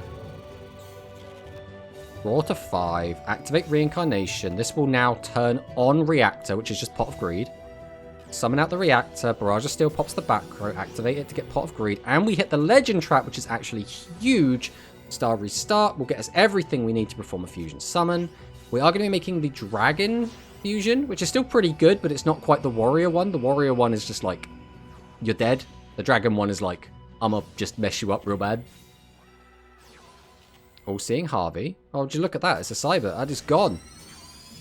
Oh, wait. Does this put face down? I knew this changed battle positions. I didn't think it was face down. Face down defense. Okay, okay. That is actually really good to combine with Harvey then. Tribute to the Doom. Discard. Pop the Vitristar. Customization just for a boost. We do get to clear the board, but 200 life points left. Star Restart will get us back most of our fusion. We play 6 Imaginary Actor, remember, so getting this out should be very easy. We do mill that, but it doesn't matter. We're going to end the game this turn. We'll use our fusion to go into another Vitristar. Activate Vitristar effect, flip it down, summon out Harvey again, use his effect, get rid of the Cyber Assault Dragon, summon the... I mean, we don't need it at all, but yeah. Actually, we did need it. That was only barely lethal, apparently. Okay. There we go. We didn't even need Type Change Beam. Type Change Beam's for chumps. Alright, so now Shui wanted us to watch one of his. Which one did Shui want us to watch? Was it the third one? What Shui said?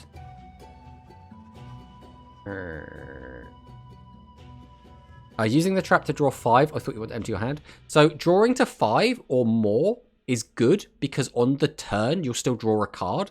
So basically by activating that trap, you'll gain a few life points and then just draw 1 card. So think of it like Jar of Greed in a weird way.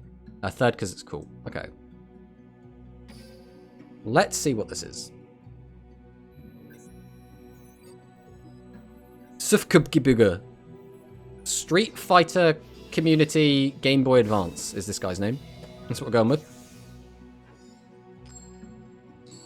So we're going to flip heads.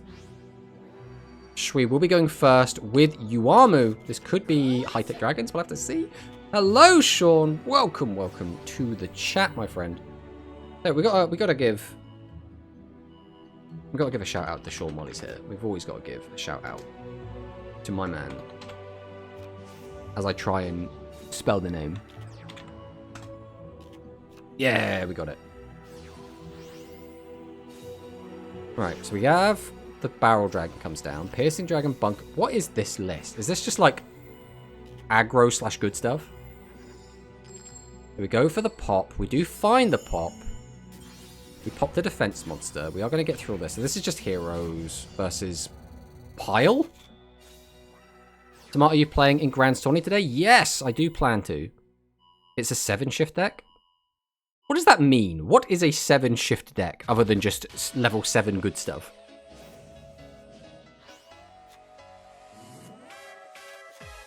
Okay, we weaken. Summon. Activate the fusion. Combine them together into Flame Wingman. Out he comes. Activate Star Restart. Bunch of level 7s using 7-shift. It seems bad. Like, other than Harvey, this is all just old cards so far as well. So we'll get a nice burn in. Activate Hammer Crush. Discard Pierce. We're also playing Pierce for some reason. We've just discarded most of our hand. Flip that down. Unfortunately, Flame Wingman does not have enough defense for Harvey to pop it. Shitotsu. Shitotsu brings back Shitotsu. Okay. This gets us a monster out of the attack position. Fusion. Combine them together into Flame Wingman. We get the Hero of the East. We get to swing over. Wait, didn't... Am I mistaken? Or did we not have lethal if we didn't use the first Shitotsu? Maybe we needed to make room, but we ended up with the same number of cards. I don't think it mattered. So we do swing over with all of those. Okay. Argent. We go 1, 2, 3, 4. I think Harvey is amazing. I was afraid of the traps. I mean, that's fair enough. Rush Hero Rising. Reduce. Grab back the Fusion. Summon out the Avian. Tribute both for Tantalum. It is the Buffered Slime, so we are going to be living. Now, on its own, this Bunker Strike isn't really going to be able to accomplish anything. We have our own Buffered Slime, so we live in. Fair is fair. Shototsu, bring back Avian, summon Burstinatrix, fuse the two together. And out comes the Elemental Hero Flame Wingman. Tribute 2, summon out Tantalum, spin, and a gate attack as well. Alright, it's not easy to die through this. So, I guess like Adragius kind of does this. Bunker Strike, that's not a Dragius. Bro, he had 3 cards in hand and he chose to... He looked at the top cards and put a load back and still ended up with 2 bricks in hand. How many level 7s is this guy playing? Lightning Braver. Okay, so we're going to flip them up, lower their defense. Summon out Dragius. This is still not lethal because he's still got 2 bricks in his hand. Oh my god. Okay, Siesta Hold is funny. It's actually pretty good against exactly Elemental Heroes as well, to be honest. We're going to fuse together our boys to make the Crescent Moon Swordsmaster. I mean... Where does this go, though? We can attack over this, and that's just lethal. There's no like, he would have literally needed Recital to live there. Like, I don't think anything else would do it. I think it had to be Recital. There we go. There's Shui's win. And that, my friends, is going to be it for the stream today. We've already gone over a little bit because we're watching some replays, but watching replays is always fun. And 10 minutes isn't. It's not going to cost me too much, realistically. But we will be playing in Grand's tournament that starts in about 3 hours. That is going to be a lot of fun. It's going to be the first Swiss tournament that we're going to be playing since the new meta. We've already seen some really interesting stuff. We've seen Mitarian win a tournament. We've seen Dragius Staff F win a tournament. We've seen 2 Cyber Dragons win tournaments. We've seen 7's Paladin getting close. We've seen 2nd place on Heroes twice. This meta is still in flux. It's still very much up in the air, but so far so good, right? We'll just have to see how it goes. But we will be back again on Sunday. So we are going to do our bonus Sunday stream. Not super sure what time we'll be streaming, but we will be back again on Sunday playing more ladder, doing stuff. And there, again, just to everyone remembers, there are tournaments like every day, right? Today we have Grand. Tomorrow, I believe Brian is doing one, Happy Ryax, and then I believe he's doing potentially another one on Saturday. And then we have another Grand tournament on Sunday, and then we have Mono Sync's tournament on Monday. Rush players, we have so many tournaments. We have so much to look forward to, so much data to collect, and that's really the important thing. But thank you all so much for watching, and I'll see you next time. Bye-bye!